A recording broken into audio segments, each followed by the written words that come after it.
ಅಧ್ಯಾಪನ ವೃತ್ತಿಗೆ ಸೇರುವಂತಹ ಸಮಯದಲ್ಲಿ ಒಂದು ಅಧ್ಯಾಪನ ವೃತ್ತಿಗೆ ಸೇರಬೇಕಾದ್ರೆ ಏನು ಕ್ರೈಟೀರಿಯಾ ಇತ್ತು? ಅಂದರೆ ಈಗದ್ದು ಕ್ರೈಟೀರಿಯಾಕ್ಕೂ ಆಗದ್ದು ಕ್ರೈಟೀರಿಯಾಕ್ಕೂ ಏನು ಡಿಫರೆನ್ಸ್ ಇದೆ? ಆಗ 3 ಥರದಲ್ಲಿತ್ತು. 7ನೇ ತರಗತಿ ಆಗಿಯೂ ವೃತ್ತಿಗೆ ಸೇರ್ಬೋದಿತ್ತು. 10ನೇ ತರಗತಿ ಆಗಿ ಸೇರ್ಬೋದಿತ್ತು. ಆದರೆ ತರಬೇತಿ ಹೊಂದಿದ ಶಿಕ್ಷಕ ಅಂತ ಕರೆಸಿಕೊಳ್ಳಬೇಕಾದ್ರೆ TCH ಅಂತ ಒಂದು ವರ್ಷದ ತರಬೇತಿ ಆಗಬೇಕಿತ್ತು. ಅದು 7ನೇ ತರಗತಿಯವರಿಗೂ 10ನೇ ತರಗತಿಯವರಿಗೂ? 7ನೇ ತರಗತಿಯವರಿಗೆ ಬೇರೆ ಇತ್ತು. ಯಾಕಂದರೆ ನಮ್ಮ ಶಾಲೆಯ ಮುಖ್ಯೋಪಾಧ್ಯಾಯರಾಗಿದ್ದಂಥ ಮೂರ್ತಿ ಗೋರೆಯವರು 7ನೇ ತರಗತಿ ಆಗಿ ಹೈಯರ್ ಗ್ರೇಡ್ ಟ್ರೈನಿಂಗ್ ಅಂತ ಅದನ್ನು ಮಾಡಿಕೊಂಡು ಬಂದವರು. ಆದರೆ ಜ್ಞಾನದ ದೃಷ್ಟಿಯಿಂದ ಅವರಲ್ಲಿ SLC ಅವರಿಗಿಂತ ಜಾಸ್ತಿ ಜ್ಞಾನ ಇತ್ತು. ಸರಕಾರದಿಂದ ನೇಮಿಸಲ್ಪಟ್ಟ ಅನುದಾನಿತ ಶಿಕ್ಷಕರು ಯಾವಾಗ ಆ ಶಾಲೆಗೆ ಅವರು ನಿವೃತ್ತಿ ಹೊಂದುತ್ತಾರ, ಯಾಕಂದರೆ ಇತ್ತೀಚಿನ 24 ವರ್ಷಗಳಿಂದ ಅನುದಾನಿತ ಪ್ರಾಥಮಿಕ ಶಾಲೆಗಳಿಗೆ ಸರ್ಕಾರ ಅಧ್ಯಾಪಕರನ್ನು ನೇಮಿಸ್ತಾ ಇಲ್ಲ. ಹಾಗಾಗಿ ಅಲ್ಲಿ ಒಂದು ಉದ್ದೇಶ ಅವರಿಗೆ ಗೊತ್ತುಂಟು, ಇವರೆಲ್ಲ ನಿವೃತ್ತಿಯಾದರೆ ಆ ಶಾಲೆ ಮುಚ್ಚಲೇಬೇಕು, ತನ್ನಷ್ಟಕ್ಕೆ ಮುಚ್ಚುತ್ತದೆ. ಯಾಕಂದರೆ ಸರ್ಕಾರದ ಅನುಮತಿ ಇಲ್ಲದೆ ಅವರು ಅಧ್ಯಾಪಕರನ್ನು ನೇಮಿಸಿಕೊಳ್ಳುವ ಹಾಗಿಲ್ಲ. ನಾವು ಸರ್ಕಾರದವರನ್ನು ನಿಲ್ಲಿಸಿದ್ದೇವೆ ಅಂತ ಹೇಳಿದ್ಮೇಲೆ ಅದೇ ಪರಿಸ್ಥಿತಿ ಮಾಳ ಗುರುಕುಲಕ್ಕೂ ಬಂತು. 2 ವರ್ಷಗಳ ಹಿಂದೆ ಶಿಕ್ಷಣ ಇಲಾಖೆಯಿಂದ ನಮಗೂ ಆರ್ಡರ್ ಬಂತು, ಯಾವುದೇ ಅನುದಾನ ನಿಮ್ಮ ಶಾಲೆಗೆ ಕೊಡಲಾಗುವುದಿಲ್ಲ, ಆದ್ದರಿಂದ ಶಾಲೆಯನ್ನು ಮುಚ್ಚಿ.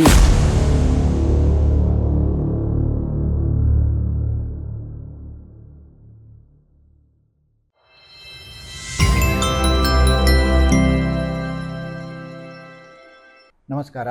ಸುದ್ದಿ ಸುವಿಧ ಯೂಟ್ಯೂಬ್ ಚಾನಲ್ಗೆ ನಿಮಗೆಲ್ಲರಿಗೂ ಸ್ವಾಗತ.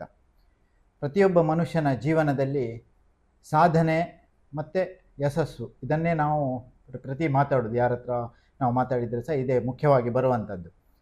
ಆದರೆ ಆ ಒಬ್ಬ ಮನುಷ್ಯನ ವ್ಯಕ್ತಿತ್ವ ಒಂದು ವಿಕಸನ ಅಥವಾ ವ್ಯಕ್ತಿತ್ವ ಒಂದು ರೂಪುಗೊಳ್ಬೇಕಿದ್ರೆ ಅದಕ್ಕೊಂದು ಫೌಂಡೇಶನ್ ಅಂತ ಹೇಳ್ತೇವೆ ನಾವು, ಒಂದು ಅಡಿಪಾಯ, ಗಟ್ಟಿಯಾದ ಅಡಿಪಾಯ ಬೇಕಾಗ್ತದೆ. ಆ ಗಟ್ಟಿಯಾದ ಅಡಿಪಾಯವೇ ನಮ್ಮ ಶಿಕ್ಷಣ. ಸಣ್ಣದಿರುವಾಗಿನಿಂದ ನಮಗೆ ಸಿಗುವಂತಹ ಆ ಶಿಕ್ಷಣ ಎಷ್ಟು ಗಟ್ಟಿ ಇರ್ತದ ಅಥವಾ ಆ ವ್ಯಕ್ತಿಯನ್ನು ರೂಪಿಸಲಿಕ್ಕೆ ಎಷ್ಟು ಒಂದು ಪೂರಕ ಆಗಿರ್ತದ, ಅಷ್ಟು ಆ ವ್ಯಕ್ತಿ ಯಶಸ್ವಿ ಆಗ್ತಾನೆ ಅನ್ನುವಂಥದ್ದು ಒಂದು ನಮಗೆಲ್ಲರಿಗೆ ತಿಳಿದಿರುವಂಥ ವಿಷಯ. ಹಾಗೆ ಒಬ್ಬ ವ್ಯಕ್ತಿಯ ಜೀವನದಲ್ಲಿ ಆ ಅಧ್ಯಾಪಕರು ಅಂದರೆ ನಮಗೆ ವಿದ್ಯೆಯನ್ನು ಕೊಟ್ಟವರು, ಗುರುಗಳು ಅಂತ ಹೇಳ್ತೇವೆ ನಾವು, ಈಗ ಅಧ್ಯಾಪಕರು ಅಂತ ಹೇಳ್ತೇವೆ. ಸೊ ಅವರ ಪಾತ್ರ ನಮ್ಮ ಜೀವನದಲ್ಲಿ ವಿಶಿಷ್ಟವಾಗಿರ್ತದೆ ಮತ್ತು ಅತಿ ಮುಖ್ಯವಾಗಿರ್ತದೆ. ಸೊ ಅದನ್ನು ನಾವು ಎಂದಿಗೂ ಮರೀಲಿಕ್ಕಾಗದಂತಹ ನಮಗೆ ಕೆಲವು ಅನುಭವಗಳು ಅಲ್ಲಿ ವಿದ್ಯಾರ್ಥಿ ಜೀವನದಲ್ಲಿ ಬಂದಿರ್ತದೆ. ಸೊ ಹಾಗೆ ಒಬ್ಬ ಅಧ್ಯಾಪಕನಿಗೆ ಆ ಅಧ್ಯಾಪನ ವೃತ್ತಿಯನ್ನು ಒಂದು ಗುರುತಿಸಿ ಅಲ್ಲಿ ಒಂದು ಸಿಗುವಂತಹ ಒಂದು ಮನ್ನಣೆ ಕೂಡ ಆ ಅಧ್ಯಾಪಕನಿಗೆ ಕೂಡ ಒಂದು ಒಳ್ಳೆಯ ಒಂದು ಆತ್ಮಗೌರವ ಮತ್ತು ಅವನಿಗೆ ಒಂದು ಸಂತೃಪ್ತಿಯನ್ನು ತಂದುಕೊಡ್ತದೆ. ಇಲ್ಲದಿದ್ದರೆ ಅವನಿಗೆ ಅನ್ನಿಸ್ತದೆ, ನಾನು ಇಷ್ಟೆಲ್ಲ ಮಾಡಿ ಇಷ್ಟು ಜನರನ್ನು ವ್ಯಕ್ತಿಗಳನ್ನು ನಾನು ಒಂದು ವ್ಯಕ್ತಿತ್ವವನ್ನು ಬಿಲ್ಡಪ್ ಮಾಡಿದ್ದೇನೆ, ಆದರೂ ನಮಗೇನು ರೆಕಗ್ನಿಷನ್ ಸಿಗಲಿಲ್ಲ ಅನ್ನುವಂಥ ಕೊರಗು ಕೂಡ ಈ ಅಧ್ಯಾಪಕರಿಗೆ ಇರ್ತದೆ. ಹಾಗೆ ಅದರಲ್ಲಿ ಕೂಡ ಒಂದು ಯಶಸ್ಸನ್ನು ಕಂಡಿರುವಂಥ ಒಂದು ಮೇರು ವ್ಯಕ್ತಿತ್ವ, ಒಂದು ಅಧ್ಯಾಪನ ವೃತ್ತಿಯಲ್ಲಿ ಒಂದು ಅತ್ಯುನ್ನತ ಶಿಖರಕ್ಕೆ ಹೋದಂಥ ಒಬ್ಬ ವ್ಯಕ್ತಿಯನ್ನು ನಾವು ಇವತ್ತು ಸಂದರ್ಶಿಸಲಿಕ್ಕಿದ್ದೇವೆ. ನಮ್ಮವರೇ ಆದಂತಹ ನಾಗಭೂಷಣ್ ಜೋಶಿಯವರು, ಮಾಳದವರು, ನಮಗೆಲ್ಲರಿಗೆ ಗೊತ್ತಿರ್ಬೋದು. ಸೊ ಅವರ ಪರಿಚಯ ಎಲ್ರಿಗೆ ಇದ್ದರೂ ಕೂಡ ಅವರ ಕೆಲವು ಅಂಶಗಳು ನಮಗೆ ಯಾರಿಗೂ ಗೊತ್ತಿಲ್ಲದ ಒಂದು ವಿಷಯಗಳುಂಟು, ಅವರು ಎಲ್ಲಿಯೂ ರಿವೀಲ್ ಮಾಡಲಿಲ್ಲ. ಸೊ ಅಂತಹ ಕೆಲವು ವಿಷಯಗಳನ್ನು ಇವತ್ತು ಅವರ ಬಾಯಿಂದಲೇ ನಾವು ಕೇಳೋಣ. ನಮಸ್ಕಾರ ನಾಗಭೂಷಣ್ ಜೋಶಿಯವರು. ನಮಸ್ಕಾರ. ನಿಮ್ಮ ಒಂದು ಕಿರು ಪರಿಚಯ ಹೇಳಿ ನಮಗೆ, ನಮ್ಮ ವೀಕ್ಷಕರಿಗೆ. ಮೊದಲನೇದಾಗಿ ಸುದ್ದಿವಾಹಿನಿಯವರಿಗೆ ಈ ಒಂದು ಕಾರ್ಯಕ್ರಮವನ್ನು ನಡೆಸಿಕೊಡುವ ಒಂದು ಯೋಜನೆ ಬಂದು ಆ ಯೋಜನೆಯನ್ನು ಯೋಚನೆಯನ್ನಾಗಿ ಮಾಡಿ ಅವರು ಬಂದಂತಹ ಸುದರ್ಶನ್ ಚಿಪ್ಲೋಣ್ಕರ್ರಿಗೂ, ಸುದ್ದಿ ಸುವಿಧಾ ವೀಕ್ಷಕರಿಗೂ, ಸುದ್ದಿ ಸುವಿಧಾ ಪ್ರಿಯರಿಗೂ ನಮಸ್ಕಾರ. ನನ್ನ ಹೆಸರು ನಾಗಭೂಷಣ್ ಜೋಶಿ. ಹುಟ್ಟಿದ್ದು ಮಾಳದಲ್ಲಿಯೇ, ವಿದ್ಯಾಭ್ಯಾಸವೂ ಮಾಳದಲ್ಲಿಯೇ. ನಂತರದ ಪ್ರೌಢ ಶಿಕ್ಷಣಕ್ಕೆ ಮಾತ್ರ 2-3 ಕಡೆ ಅಲಿಬೇಕಾಯಿತು. ತಂದೆಯ ಹೆಸರು ವಿನಾಯಕ ಜೋಶಿ ಅಂತ, ತಾಯಿಯ ಹೆಸರು ಸರಸ್ವತಿ ಜೋಶಿ ಅಂತ. ತಾಯಿ ಕೂಡ ಮಾಳದವರೇ, ಚಿಪ್ಲೋಣ್ಕರ್ ಕುಟುಂಬದವರೇ. ತಂದೆಯವರು ಮಾತು ಕಡಿಮೆಯಾದರೂ ಕೂಡ ಸಾಮಾಜಿಕ ಒಂದು ಜೀವನವೋ ಸಾಮಾಜಿಕ ಒಂದು ಪರಿಸರ ಏನು ಹೇಳ್ತೇವೆ ಅದರಲ್ಲಿ ತೊಡಗಿಸಿಕೊಂಡವರು. ದೇವಸ್ಥಾನದ ಆಡಳಿತೆ, ಪಾಠಾಳಿತನ ಇಂಥದ್ದನ್ನೆಲ್ಲ, ಆಮೇಲೆ ಪೌರೋಹಿತ್ಯ, ಎಲ್ಲದಕ್ಕಿಂತ ಹೆಚ್ಚಾಗಿ ಅವರು ಅಡಿಕೆ ಮರ ಹತ್ತುವ, ಕೊಯ್ಲು ಮಾಡುವ, ಔಷಧಿ ಸಿಂಪಡಿಸುವ ಮತ್ತು ಕಾಡಿನಿಂದ ಬೀಳು ತಂದು ಕೃಷಿ ಪರಿಕರಗಳನ್ನು ಮಾಡುವಂತಹ ಒಂದು ಕಸುಬು ಕೂಡ ಅವರಲ್ಲಿತ್ತು. ತಾಯಿಯವರು ಅಷ್ಟೇ ಗೃಹಿಣಿಯಾಗಿದ್ದರೂ ಕೂಡ ಸಾಮಾಜಿಕವಾಗಿ ದಧ್ಯೋತ್ಸವಗಳಲ್ಲಿ ಮುತವರ್ಜಿ, ದೇವಸ್ಥಾನದಲ್ಲಿ ಏಕಾಹ ಭಜನೆ ಅಂತ ನಡೀತದೆ. ಆಗ 108 ರೂಪಾಯಿಯಂತೆ 108 ಜನರನ್ನು ಸಂಪರ್ಕಿಸಿ ಅದೊಂದು ಸಂಘದ ರೂಪದಲ್ಲಿ ಮುಂದುವರಿಯುವಂತೆ ಪ್ರಯತ್ನಿಸಿದವರು. ಹಾಗಾಗಿ ಸಾಮಾಜಿಕವಾಗಿ ಅವರು ಕೂಡ ಅವರ ಪರಿಧಿಯಲ್ಲಿ ಹೆಸರು ಪಡೆದವರು ಅಂತೇಳಲ್ಲ, ಒಂದು ಅಪೇಕ್ಷೆ ಇದ್ದವರು. ಸೊ ಈಗ ನಿಮಗೆ ಆ್ಯಕ್ಚುಲಿ ಹಾಗಿದ್ರೆ ನಿಮ್ಮ ಬ್ಯಾಕ್ಗ್ರೌಂಡು ಕೃಷಿ ಮೂಲ ಮತ್ತು ಪೌರೋಹಿತ್ಯ ಇದೆಲ್ಲ ಇದ್ದವರು, ಅಂದರೆ ಅಧ್ಯಾಪನ ವೃತ್ತಿದ್ದು ಬ್ಯಾಕ್ಗ್ರೌಂಡ್ ಇರಲಿಲ್ಲ ನಿಮಗೆ. ಹಾಗೆ ನಿಮಗೆ ಈ ಅಧ್ಯಾಪನ ವೃತ್ತಿದ್ದು ಸಣ್ಣದಿರುವಾಗಿನಿಂದ ಇತ್ತ, ಅಥವಾ ನಿಮಗೆ ಏನಾದರೂ ಹಾಗೆ ಆಗಬೇಕು ಅನ್ನುವಂಥ ಡ್ರೀಮ್ ಇತ್ತ, ಅಥವಾ ಮತ್ತೆ ಮತ್ತೆ ಬರ್ತಾ ಬರ್ತಾ ಆ ಕೆರಿಯರ್ ಬಿಲ್ಡಪ್ ಆದದ್ದ? 10ನೇ ತರಗತಿಯ ವಾರ್ಷಿಕ ಪರೀಕ್ಷೆವರೆಗೆ ನಾನು ಅಧ್ಯಾಪಕನಾಗ್ತೇನೆ ಎಂಬ ಒಂದು ಕನಸಾಗಲಿ ಒಂದು ಯೋಚನೆ ಆಗಲಿ ಬಂದದ್ದಿಲ್ಲ. ಯಾಕಂದರೆ ಯಾವಾಗ ಮನೆಗೆ ರಜೆಯಲ್ಲಿ ಬಂದರೂ ಕೂಡ ನೀನು ಮುಂದೆ ಈ ಕೃಷಿ ನಾವೇನು ಮಾಡಿದ್ದೇವೆ ಅದನ್ನು ಮುಂದುವರಿಸಿಕೊಂಡು ಹೋಗಬೇಕು, ಅದೇ ಮಾತು ಕೇಳ್ತಾ ಇದ್ದು ನನ್ನ ಮನಸ್ಸಿನಲ್ಲಿ ಕೂಡ ದೃಢವಾಗಿ ಅದು ಬೇರೂರಿತ್ತು. ಅಂದರೆ ಅದೇ ನಮಗೆ ಫೀಡಿಂಗ್ ಆಗ್ತಾ ಇರ್ತಿತ್ತು. ಹೌದು. ಆದ್ದರಿಂದ ಅದರ ಬಗ್ಗೆ ಕೆಲಸ ಕಾರ್ಯಗಳ ಒಂದು ಯಾವ ಕಾಲದಲ್ಲಿ ಯಾವುದು ಇದರ ಬಗ್ಗೆ ಸ್ವಲ್ಪ ಯೋಚನೆ ಹೋಗ್ತಾ ಇತ್ತು. ನನ್ನ ವಿದ್ಯಾಭ್ಯಾಸ ಪ್ರಾಥಮಿಕ ವಿದ್ಯಾಭ್ಯಾಸ ಮಾಳ ಗುರುಕುಲದಲ್ಲಿ, ಅನಂತರ ಉಜಿರೆ, ಅನಂತರ ಬೋರ್ಡ್ ಹೈಸ್ಕೂಲ್ ಕಾರ್ಕಳ, ಅನಂತರ 60ರಿಂದ 64ರವರೆಗೆ ಶೃಂಗೇರಿ ಬೋರ್ಡ್ ಹೈಸ್ಕೂಲ್ನಲ್ಲಿ SLC ಮುಗಿಸಿದ್ದು ಅಲ್ಲಿ. ಅದಲ್ಲದೆ ಈ 10 ವರ್ಷಗಳ ಅವಧಿಯಲ್ಲಿ ನಾನು 3 ಬಾರಿ ಫೇಲ್ ಆದ ವಿದ್ಯಾರ್ಥಿ. ಅದಕ್ಕೆ ಆಗ ಕಾರಣಗಳು ಗೊತ್ತಾಗದಿದ್ದರೂ ನಾನು ಅಧ್ಯಾಪಕನಾದ ಮೇಲೆ ಯಾಕೆ ಹಾಗಾಯಿತು ಎಂಬ ಕಾರಣವನ್ನು ಕಂಡುಹಿಡಿದೆ. SLC ಪರೀಕ್ಷೆಯಾಗಿ ಮಾರ್ಚ್ ಮನೆಗೆ ಬಂದೆ. ಮೇಯಲ್ಲಿ ರಿಸಲ್ಟ್ ಬರಲಿಕ್ಕಂತ ಗೊತ್ತಿತ್ತು. ರಿಸಲ್ಟು ಬಂತು, ಪಾಸ್ ಅಂತ ಗೊತ್ತಾಯಿತು. ಆಗ ನಮ್ಮ ಮಾಳ ಗುರುಕುಲದ ಮ್ಯಾನೇಜರ್ ಆಗಿದ್ದ ನಾರಾಯಣ್ ಡೋಂಗ್ರೆಯವರು ಒಂದು ದಿವಸ ಮನೆಗೆ ಬಂದರು, ಕಲ್ಯಾಣ ಮನೆಗೆ. ಮತ್ತು ತಂದೆ ತಾಯಿಯವ್ರ ಹತ್ರ ಹೇಳಿದರು, ಹೇಗೂ ಮನೆಯಲ್ಲಿ ಇರೋದು ಅಂತ ನೀವು ನಿರ್ಧರಿಸಿದ್ದೀರಿ, ತೊಂದರೆ ಇಲ್ಲ, ಆದರೆ ಅದರ ಜೊತೆಗೆ ಶಾಲೆಗೆ ಕಳಿಸ್ಬೋದಾ, ನಮಗೆ ಅಧ್ಯಾಪಕರು ಬೇಕು, ಆಲೋಚನೆ ಮಾಡಿ ಹೇಳ್ಬೋದಾ, ಅಥವಾ ನಿಮ್ಮ ಯೋಜನೆ ಏನಿದೆ ಅಂತ. ತಾಯಿಯವರು ತೆಗೆದ ಬಾಯಿಗೆ ಹೇಳಿದರು, ಅದು ಎರಡೆರಡು ಕಸುಬು ಯಾವುದಾದ್ರೂ ಒಂದು ಹಿಂದೆ ಬೀಳ್ತದೆ, ಅದರಲ್ಲಿ ಎರಡನ್ನೂ ನಿಭಾಯಿಸುವುದು ಕಷ್ಟ ಅಂತ. ಅವರು ಅದಕ್ಕೆ ಸುಲಭದಲ್ಲಿ ಹೇಳಿಬಿಟ್ರು. ಅಂದರೆ ನಾರಾಯಣ್ ಡೋಂಗ್ರೆಯವರು ಕೂಡ ಊರಿನವರೇ, ಕೃಷಿಯು ವಿದ್ಯಾಭ್ಯಾಸ ಶಾಲೆಯಲ್ಲಿ ಟೀಚಿಂಗ್ ಕೂಡ ಎರಡೂ ನಡೆಸ್ತಾ ಇದ್ದವರಾದ್ರಿಂದ ಅವರದ್ದೇ ಉದಾಹರಣೆ ಕೊಟ್ಟರು. ನಾನೀಗ ಎರಡನ್ನೂ ನಿಭಾಯಿಸ್ತಾ ಇಲ್ವ, ಹಾಗೆ ನಿಭಾಯಿಸ್ಬೋದು, ಏನು ಕಷ್ಟ ಆಗಲಿಕ್ಕಿಲ್ಲ ಅಂತ. ಆಗಲೇ ನನಗೆ ಒಂದು ಈ ಅಧ್ಯಾಪಕ ಎಂಬ ಶಬ್ದದ ಬೀಜ ಬಿತ್ತನೆಯೇ ಆಗ. ಮತ್ತು ಸಾಧ್ಯವೋ ಅಸಾಧ್ಯವೋ ಎಂಬ ಒಂದು ಸಣ್ಣ ಗೊಂದಲ ಸೃಷ್ಟಿಯಾಗಲಿ ಶುರು ಆಯಿತು. ಇವರು ಹೇಳಿದರು, ಹೌದು, ಆದರೆ ಕಲಿಯುವುದಕ್ಕಿಂತ ಕಲಿಸುವುದು ಕಷ್ಟವ ಸುಲಭವ, ಕಲಿಸುವುದರಲ್ಲಿ ಅದು ಯಶಸ್ವಿ ಆಗಬೇಕು ಕಲಿಸಿದ ಮೇಲೆ ಅಂತ. ಕೊನೆಗೆ ತಂದೆಯವರು ಏನು ಹೇಳಿದ್ರು ಅಂದರೆ, ನಾವು ಮನೆಯಲ್ಲಿ ಮಾತಾಡಿಕೊಂಡು ಒಂದು 2 ದಿವಸದಲ್ಲಿ ನಿಮಗೆ ಹೇಳ್ತೇವೆ ಅಂತ. ಹ್ಮ್ ಹ್ಮ್. ಹಾಗೆ ಬೀಜ ಬಿತ್ತನೆ ಮಾಡಿ ನಾರಾಯಣ ಡೋಂಗ್ರೆ ಅವರು ಹೋದರು. ಹ್ಮ್. ಆಮೇಲೆ ತಂದೆಯವರು ನೇರವಾಗಿ ನನ್ನ ಹತ್ರ ಕೇಳಲೇ ಇಲ್ಲ, ಹ್ಮ್. ಹೇಗೆ ಆಗ್ಬೋದಾ ಹ್ಮ್. ಹೋಗ್ಬೋದಾ ಅಂತ. ಅವರವರಲ್ಲಿ ಮಾತುಕತೆ ಆಗ್ತಾ ಇದ್ದದ್ದು ಕೇಳಿ ಬರ್ತಾ ಇತ್ತು. ಧಾಡ್ಲೋತೆ ಕಸಹಿರಗೋ ಘರಲ ಅಸ್ಕಡಾಯಿ ನಾಯಕ ಅಂತ. ಅಂದ್ರೆ ಅವರ ಮನಸ್ಸಿನಲ್ಲಿ ಕೂಡ ನೀವು ನಿಂತು ಇದು ಕೃಷಿಯನ್ನೇ ನೋಡಿಕೊಳ್ಬೇಕು ಅಂತ ಎಲ್ಲೋ ಒಂದು ಮನಸ್ಸಿನಲ್ಲಿ ಇತ್ತು ಬಹುಶಃ. ಆದರೆ ತಾಯಿಯವರು ಅವರಿಗೆ ಬೇರೊಂದು ಉತ್ತರ ಕೊಟ್ಟರು.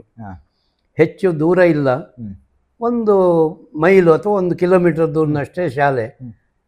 ಆದ್ದರಿಂದ ದಿನದ ಹೆಚ್ಚು ಹೊತ್ತು ಮನೆಯಲ್ಲಿ ಸಿಗ್ತದೆ, ನೋಡುವ ಅಥವಾ ಹೀಗೆ ಮಾಡುವ ಅಂತ ಅವರೊಂದು ಸಜೆಷನ್ ಕೊಟ್ಟರು. ಈಗ ಆರಂಭಿಸಿ ನೋಡಲಿ, ಒಂದು 4-5 ವರ್ಷ ಹೋಗುವಾಗ ಕಷ್ಟ ಸಾಧ್ಯ, ಅವನು ಮನೆಗೇ ಬೇಕು ಅಂತ ಕಂಡಾಗ ನಮಗೇನು ಬೇರೆ ದಾರಿ ಇಲ್ಲ ಅಂತ ಏನಿಲ್ಲ.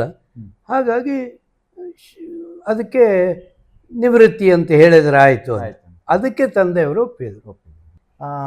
ಅಂದಿನ ಕಾಲದಲ್ಲಿ ಅಂದರೆ ನೀವು ಆ ಅಧ್ಯಾಪನ ವೃತ್ತಿಗೆ ಸೇರುವಂತಹ ಸಮಯದಲ್ಲಿ ಒಂದು ಅಧ್ಯಾಪನ ವೃತ್ತಿಗೆ ಸೇರಬೇಕಾದ್ರೆ ಏನು ಕ್ರೈಟೀರಿಯಾ ಇತ್ತು? ಅಂದರೆ ಈಗದ್ದು ಕ್ರೈಟೀರಿಯಾಕ್ಕೂ ಆಗದ್ದು ಕ್ರೈಟೀರಿಯಾಕ್ಕೂ ಏನು ಡಿಫರೆನ್ಸ್ ಇದೆ, ಅಥವಾ ಆಗ ಯಾವ ಎಲಿಜಿಬಿಲಿಟಿ ಬೇಕಿತ್ತು?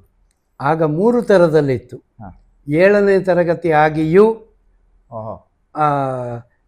ವೃತ್ತಿಗೆ ಸೇರ್ಬೋದಿತ್ತು.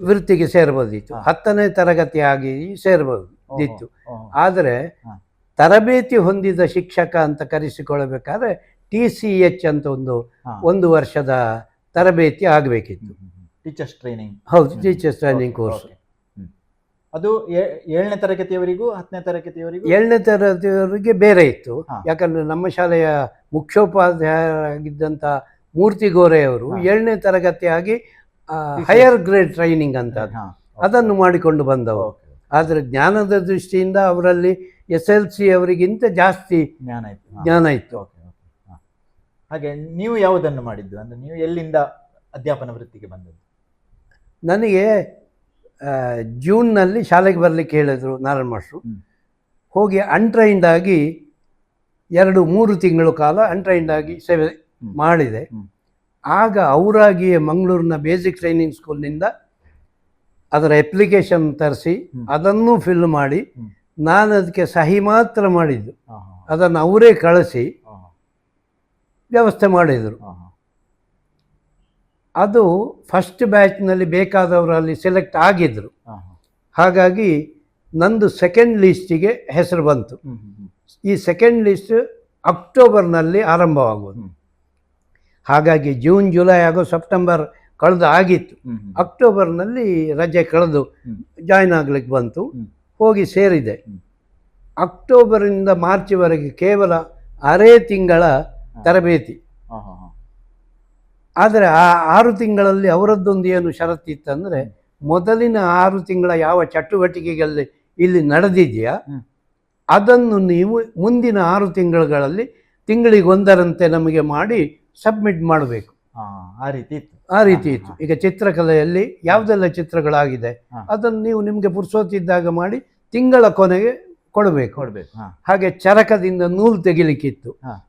ಎಷ್ಟು ಲಾಡಿ ಅವರು ಇಷ್ಟುವರೆಗೆ ಮಾಡಿದ್ದಾರೆ ಅಷ್ಟು ಲಾಡಿಗಳನ್ನು ನೀವು ಮಾಡಿಕೊಡಬೇಕು. ಆ ರೀತಿ ಎಲ್ಲವೂ ಕೂಡ ಪಠ್ಯದ ನೋಟ್ಸ್ಗಳನ್ನು ಅಷ್ಟೇ ಅದನ್ನೆಲ್ಲ ಭರ್ತಿ ಮಾಡಿ 6 ತಿಂಗಳಲ್ಲಿ ಮಾಡಬೇಕು. ಫಸ್ಟಿಗೆ ಜಾಯ್ನ್ ಆದದ್ದು ಎಲ್ಲಿ? ಮಾಳ ಗುರುಕುಲದಲ್ಲಿ. ಓದಿದ ಶಾಲೆ 1966ರಲ್ಲಿ ಜೂನ್ನಲ್ಲಿ. ಜುಲೈ, ಆಗಸ್ಟ್, ಸೆಪ್ಟೆಂಬರ್ 3 ತಿಂಗಳು ತರಬೇತಿ ರಹಿತನಾಗಿ. ಆಗ ಇದ್ದ ವೇತನ ತರಬೇತಿ ರಹಿತರಿಗೆ 20 ರೂಪಾಯಿ ತಿಂಗಳಿಗೆ 20 ರೂಪಾಯಿ ವೇತನ. ತರಬೇತಿ ಇದ್ದವರಿಗೆ, ನನಗೆ ತರಬೇತಿ ಆಗಿ ಬಂದ ಮೇಲೆ 60 ರೂಪಾಯಿ, ಡಬ್ಬಲಿಗಿಂತ ಸ್ವಲ್ಪ ಜಾಸ್ತಿ. ಸೊ ಮತ್ತೆ ಅಲ್ಲಿಂದ ಎಷ್ಟು ವರ್ಷ ನೀವು ಗುರುಕುಲದಲ್ಲಿದ್ರಿ? 1966ರಿಂದ 2003ರವರೆಗೆ ಒಂದೇ ಶಾಲೆ. ನಮ್ದು ಅನುದಾನಿತ ಶಾಲೆ ಆದ್ರಿಂದ ಆಗ ವರ್ಗದ ವಿಷಯ ಇರಲಿಲ್ಲ. ವರ್ಗವಾಗುವುದಿದ್ರೂ ಕೂಡ ಇದೇ ಗುರುಕುಲ ಸಂಸ್ಥೆಯ ಇನ್ನೊಂದು ಶಾಲೆ ಇರ್ತಿದ್ರೆ ಅಲ್ಲಿಗೆ ವರ್ಗ ಆಗ್ತಿತ್ತು. ಆದರೆ ನಮ್ಮದು ಸಿಂಗಲ್ ಮ್ಯಾನೇಜ್ಮೆಂಟ್, ಸಿಂಗಲ್ ಸ್ಕೂಲ್ ಇದ್ದದ್ದು, ಅದರಿಂದ ಅಲ್ಲಿ ವರ್ಗಾವಣೆದ ವಿಷಯ ಇಲ್ಲ. ಸೊ ಆಗದಿಂದಲೂ ಕೂಡ ಇದು ಅನುದಾನಿತವೇ ಇತ್ತು. ಹೌದೌದು, 1951ರಿಂದ ಅನುದಾನಿತ ಶಾಲೆ. ಆಕ್ಚುಲಿ ಅನುದಾನಿತ ಶಾಲೆಗೂ ಈಗ ಉಳಿದ ಶಾಲೆಗಳಿಗೆ ಏನು ಡಿಫರೆನ್ಸ್? ಅದು ಈಗ ನಮ್ಗೆ ಆಕ್ಚುಲಿ ಸ್ವಲ್ಪ ಕನ್ಫ್ಯೂಷನ್ ಇರ್ತದೆ. ಅನುದಾನಿತ, ನಾನ್ ಅನುದಾನಿತ, ಮತ್ತೆ ಪ್ರೈವೇಟ್, ಮತ್ತೆ ಗವರ್ಮೆಂಟ್, ಈ ತರ 3-4 ಕ್ಯಾಟಗರಿಗಳು. ಅದನ್ನು ಸ್ವಲ್ಪ ನಮ್ಗೆ ಎಕ್ಸ್ಪ್ಲೈನ್ ಮಾಡಿ. ಖಾಸಗಿ ಶಾಲೆ ಅಂದ್ರೆ ಸರ್ಕಾರದ ನಿಯಮಗಳು ಮಾತ್ರ ಅವರಿಗೆ. ಜಾಗ, ಕಟ್ಟಡ, ಅದಕ್ಕೆ ಬೇಕಾದ ಲೈಬ್ರರಿ ಇರ್ಬೋದು, ವಾಚನಾಲಯ ಇರ್ಬೋದು, ಅಥವಾ ಪ್ರಯೋಗಾಲಯ ಪೂರ ಅವರು ಸ್ವಂತದಲ್ಲಿ ಮಾಡಿಕೊಳ್ಳಬೇಕು. ಅಪಾಯಿಂಟ್ಮೆಂಟ್ ಅಥಾರಿಟಿ ಕೂಡ ಅವರೇ, ಆದ್ರೆ ಅಪ್ರೂವಲ್ ಗವರ್ಮೆಂಟ್ ನಲ್ಲಿ ಆಗಬೇಕಿತ್ತು. ಅಂದ್ರೆ ಡೇ ಟು ಡೇ ಮ್ಯಾನೇಜ್ಮೆಂಟ್ ನಲ್ಲಿ ಅವರು ಗವರ್ಮೆಂಟ್ ಯಾವುದೂ ಇಲ್ಲ, ಮಾಡುದಿಲ್ಲ. ಸರ್ಕಾರದಿಂದ ಅನುದಾನವೂ ಏನೂ ಇಲ್ಲ, ದುಡ್ಡು ಹಾಕುದಿಲ್ಲ. ಹೌದು. ಇನ್ನು ಅನುದಾನಿತ ಶಾಲೆ ಅಂದ್ರೆ 50-50, ಅರ್ಧಾಂಶ ಸರ್ಕಾರವೂ ಕೊಡುತ್ತದೆ, ಅರ್ಧಾಂಶ ಊರಿನವರು ಸೇರಿ ಕೊಡಬೇಕು. ಶಿಕ್ಷಕರ ನೇಮಕಾತಿಯಲ್ಲಿ ಸರ್ಕಾರದಿಂದ ಅನುಮತಿ ಪಡೆದ ನಿರುದ್ಯೋಗಿ ಶಿಕ್ಷಕರ ರಿಜಿಸ್ಟರ್ ಸಂಸ್ಥೆ ಉಂಟಲ್ಲ, ಅಲ್ಲಿಂದ ಪಟ್ಟಿ ತರಿಸಿ ಅವರಲ್ಲಿ ಇಂಟರ್ವ್ಯೂ ನಡೆಸಿ ಸಿಲೆಕ್ಟ್ ಮಾಡಬೇಕು. ಒಂದು ವೇಳೆ ಇದಕ್ಕಿಂತ ಬೇರೆಯವರು ಅಪ್ಲಿಕೇಶನ್ ಹಾಕಿದವರು ಇದ್ದಾರಂತಂದ್ರೆ ಅದರಲ್ಲಿ ನಮಗೆ ಸೂಕ್ತ ಅಂತ ಕಂಡವರು ಇದ್ರೆ ತಗೊಳ್ಬೋದಿತ್ತು. ಆದ್ರೆ ಆ ಇಂಟರ್ವ್ಯೂ ಮಾಡಿದ ಪೂರ ಪ್ರತಿಯನ್ನು, ಅಂದ್ರೆ ಯಾವ ವಿಷಯದಲ್ಲಿ ಯಾರ್ಯಾರಿಗೆ ಎಷ್ಟೆಷ್ಟು ಅಂಕಗಳನ್ನು ಕೊಟ್ರಿ, ಯಾವ ಆಧಾರದ ಮೇಲೆ ಸರ್ಕಾರದಿಂದ ಮಾನ್ಯತೆ ಪಡೆದ ಸಂಸ್ಥೆಯನ್ನು ಬಿಟ್ಟು ಇವರನ್ನು ಹೇಗೆ ತಗೊಂಡ್ರಿ ಎಂಬುದಕ್ಕೆ ದಾಖಲೆಯನ್ನು ಅವರಿಗೆ ಕೊಡಬೇಕು. ಆ ದಾಖಲೆಗಳನ್ನು ಪರಿಶೀಲಿಸಿ ಸರಿ ಇದ್ದರೆ ಅವರು ಓಕೆ ಹೇಳ್ತಾರೆ, ಅದನ್ನು ಮಂಜೂರು ಮಾಡ್ತಾರೆ. ಇಲ್ಲ ಅಂತಾದ್ರೆ ನೀವು ಮಾಡಿದ ಇಂಟರ್ವ್ಯೂ ಸರಿ ಇಲ್ಲ, ಇನ್ನೊಮ್ಮೆ ಮಾಡಿ ಅಂತ. ಅಂದ್ರೆ ಅದು ಸ್ವಲ್ಪ ಸೆನ್ಸಿಟಿವ್ ವಿಷಯ, ಅಲ್ಲಿ ಸ್ವಲ್ಪ ಕ್ಲಿಕ್ ಮಾಡುವಂತ ಚಾನ್ಸಸ್ ಇರ್ತದೆ. ಆದರೆ ಹಲವಾರು ವಿಷಯಗಳಿಗೆ ಸರ್ಕಾರದಿಂದ ಅನುದಾನ ಸಿಕ್ತಿತ್ತು. ಒಂದು ಶಿಕ್ಷಕರ ವೇತನ, ಜೊತೆಗೆ ಶಾಲೆಯ ಉಪಯೋಗದ ಹಾಜರಿ ಪುಸ್ತಕ, ಆಮೇಲೆ ನೀರೆತ್ತುವ ಕೊಡಪಾನವ ಬಾಲ್ದಿಯಿಂದ ಹಿಡಿದು ಚಾಕಿನವರೆಗೆ ವಾರ್ಷಿಕ ಇಂತಿಷ್ಟು ಅಂತ. ಹೆಚ್ಚು ಖರ್ಚು ಮಾಡಿದ್ರೆ ಅವರಿಲ್ಲ, ಅವರದ್ದು ಇಲ್ಲಿ ಎಷ್ಟು ಸ್ಟಾಫ್ ಇದೆ ಅದರ ಬೇಸಿನ ಮೇಲೆ ಅನುದಾನ. ಏನೋ ಒಂದು ಕ್ಯಾಲ್ಕುಲೇಷನ್, ಸ್ಟ್ಯಾಂಡರ್ಡ್ ಕ್ಯಾಲ್ಕುಲೇಷನ್, ಒಬ್ಬರಿಗೆ ಇಷ್ಟು ಪರ್ಸೆಂಟೇಜ್ ಅಂತ ಇತ್ತು. ಆ ಪರ್ಸೆಂಟೇಜಿನ ಆಧಾರದಲ್ಲಿ ಅವರು ಕೊಡ್ತಿದ್ರು. ಹಾಗೆ ನಮ್ಮದು ಅನುದಾನಿತ ಶಾಲೆಯಾಗಿ ಸರ್ಕಾರಿ ಶಾಲೆ ಅಂತ ಹೇಳಿದ್ರೆ ಕಂಪ್ಲೀಟ್ ಎಲ್ಲವೂ ಸರ್ಕಾರ, ಅದೆಲ್ಲ ನಿಯಮಗಳು, ಮ್ಯಾನೇಜ್ಮೆಂಟ್ ಎಲ್ಲವೂ ಸರ್ಕಾರ. ಅದನ್ನು ನೋಡಿಕೊಳ್ಳಿಕ್ಕೆ ಒಂದು STMC, ಶಾಲಾಭಿವೃದ್ಧಿ ಸಮಿತಿ ಅಂತ, ಏನು ಶಾಲೆಯಲ್ಲಿ ಅಭಿವೃದ್ಧಿ ಅಥವಾ ಹೆಚ್ಚು ಕಡಿಮೆ ಮಾಡೋದಾದರೂ STCMC ಕಮಿಟಿಯವರನ್ನು ಕರೆದು ಸಭೆ ನಡೆಸಿ ಅಲ್ಲಿ ಅದನ್ನು ಮಂಜೂರಾತಿ ಪಡೆದು ಆಮೇಲೆ BO ಕೊಡಬೇಕಾಗುತ್ತೆ. ಅಂದ್ರೆ ಅದು ಸ್ವಲ್ಪ ಪ್ರೊಸೀಜರ್ ಉಂಟು, ಅವರ ಪ್ರೊಸೀಜರ್ ಪ್ರಕಾರವೇ ಹೋಗ್ಬೇಕು. ಈಗ ನಮ್ದೊಂದು ಕ್ವಶನ್ ಉಂಟು, ಅಂದ್ರೆ ಇದು ವೀಕ್ಷಕರಿಗೆ ಎಲ್ರಿಗೆ ಬರುವಂತ ಒಂದು ಕಾಮನ್ ಕ್ವಶನ್. ಈಗ ಅನುದಾನಿತ ಶಾಲೆಗಳು ಉಂಟು, ಈಗ ಹೆಚ್ಚಿನ ನಮ್ಮ ಶಾಲೆಗಳ ಒಂದು ಅವಸ್ಥೆ ಹೇಗೆ ಆಗಿದೆ ಅಂತ ಹೇಳಿದ್ರೆ, ಈ ಪ್ರೈವೇಟ್ ಶಾಲೆಗಳು ಬಂದು, ಇಂಗ್ಲಿಷ್ ಮೀಡಿಯಂ ಶಾಲೆಗಳು ಬಂದು, ನಮ್ಮ ಈ ಅನುದಾನಿತ ಶಾಲೆಗಳು ಇರಲಿ, ಸರ್ಕಾರಿ ಶಾಲೆಗಳು ಏನಾಗಿದೆ, ನಾವೆಲ್ಲ ಕಲಿತ ಶಾಲೆಗಳು ಎಲ್ಲ ಅಲ್ಲಿ ಈಗ ಇದು ಮಕ್ಕಳ ಸಂಖ್ಯೆ ಕಡಿಮೆ ಆಗಿದೆ, ವಿದ್ಯಾರ್ಥಿಗಳ ಸಂಖ್ಯೆ ತುಂಬಾ ಕಡಿಮೆ ಆಗಿ ಆಲ್ಮೋಸ್ಟ್ ನಿಲ್ಲಾಗುವಂತ ಪರಿಸ್ಥಿತಿ ಬರ್ತದೆ. ಅಂತ ಸಂದರ್ಭದಲ್ಲಿ ಈ ಅನುದಾನಿತ ಶಾಲೆಗಳನ್ನು ಏನ್ ಮಾಡ್ತದೆ ಗವರ್ಮೆಂಟ್ ಅಂತ ಹೇಳಿದ್ರೆ, ಅಲ್ಲಿ ಆಕ್ಚುಲಿ ತುಂಬಾ ಜನ ಊರವರು ಕೂಡ ಇರ್ತಾರೆ, ಊರವ್ರ ಹತ್ರ ಕೇಳ್ತದ ಅಥವಾ ಅದ್ರದ್ದು ಆ ಪ್ರೊಸೆಸ್ ಹೇಗೆ ಇರ್ತದೆ? ಒಳ್ಳೆ ಪ್ರಶ್ನೆ. ಯಾಕಂದ್ರೆ ಇತ್ತೀಚೆಗೆ ಹಲವಾರು ಅನುದಾನಿತ ಶಾಲೆಗಳು ಮುಚ್ಚಲ್ಪಟ್ಟಿವೆ. ಸರಕಾರದಿಂದ ನೇಮಿಸಲ್ಪಟ್ಟ ಅನುದಾನಿತ ಶಿಕ್ಷಕರು ಯಾವಾಗ ಆ ಶಾಲೆಗೆ ಅವರು ನಿವೃತ್ತಿ ಹೊಂದುತ್ತಾರ, ಯಾಕಂದರೆ ಇತ್ತೀಚಿನ 24 ವರ್ಷಗಳಿಂದ ಅನುದಾನಿತ ಪ್ರಾಥಮಿಕ ಶಾಲೆಗಳಿಗೆ ಸರ್ಕಾರ ಅಧ್ಯಾಪಕರನ್ನು ನೇಮಿಸ್ತಾ ಇಲ್ಲ.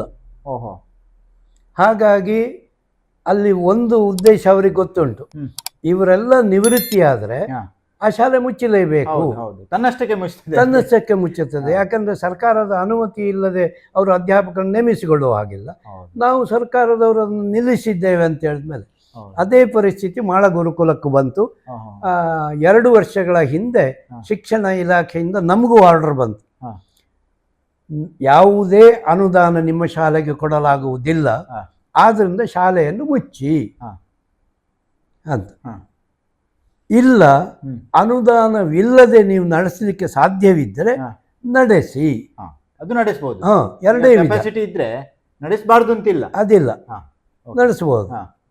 ಆಗ ನಾವು ಊರ ಸಭೆ ಕರೆದು ಮಕ್ಕಳ ಹೆತ್ತವರನ್ನು ಕರೆದು ಹೀಗೀಗೆ ಬಂದಿದ್ದು ಏನು ಮಾಡಬಹುದು ಅಂತ.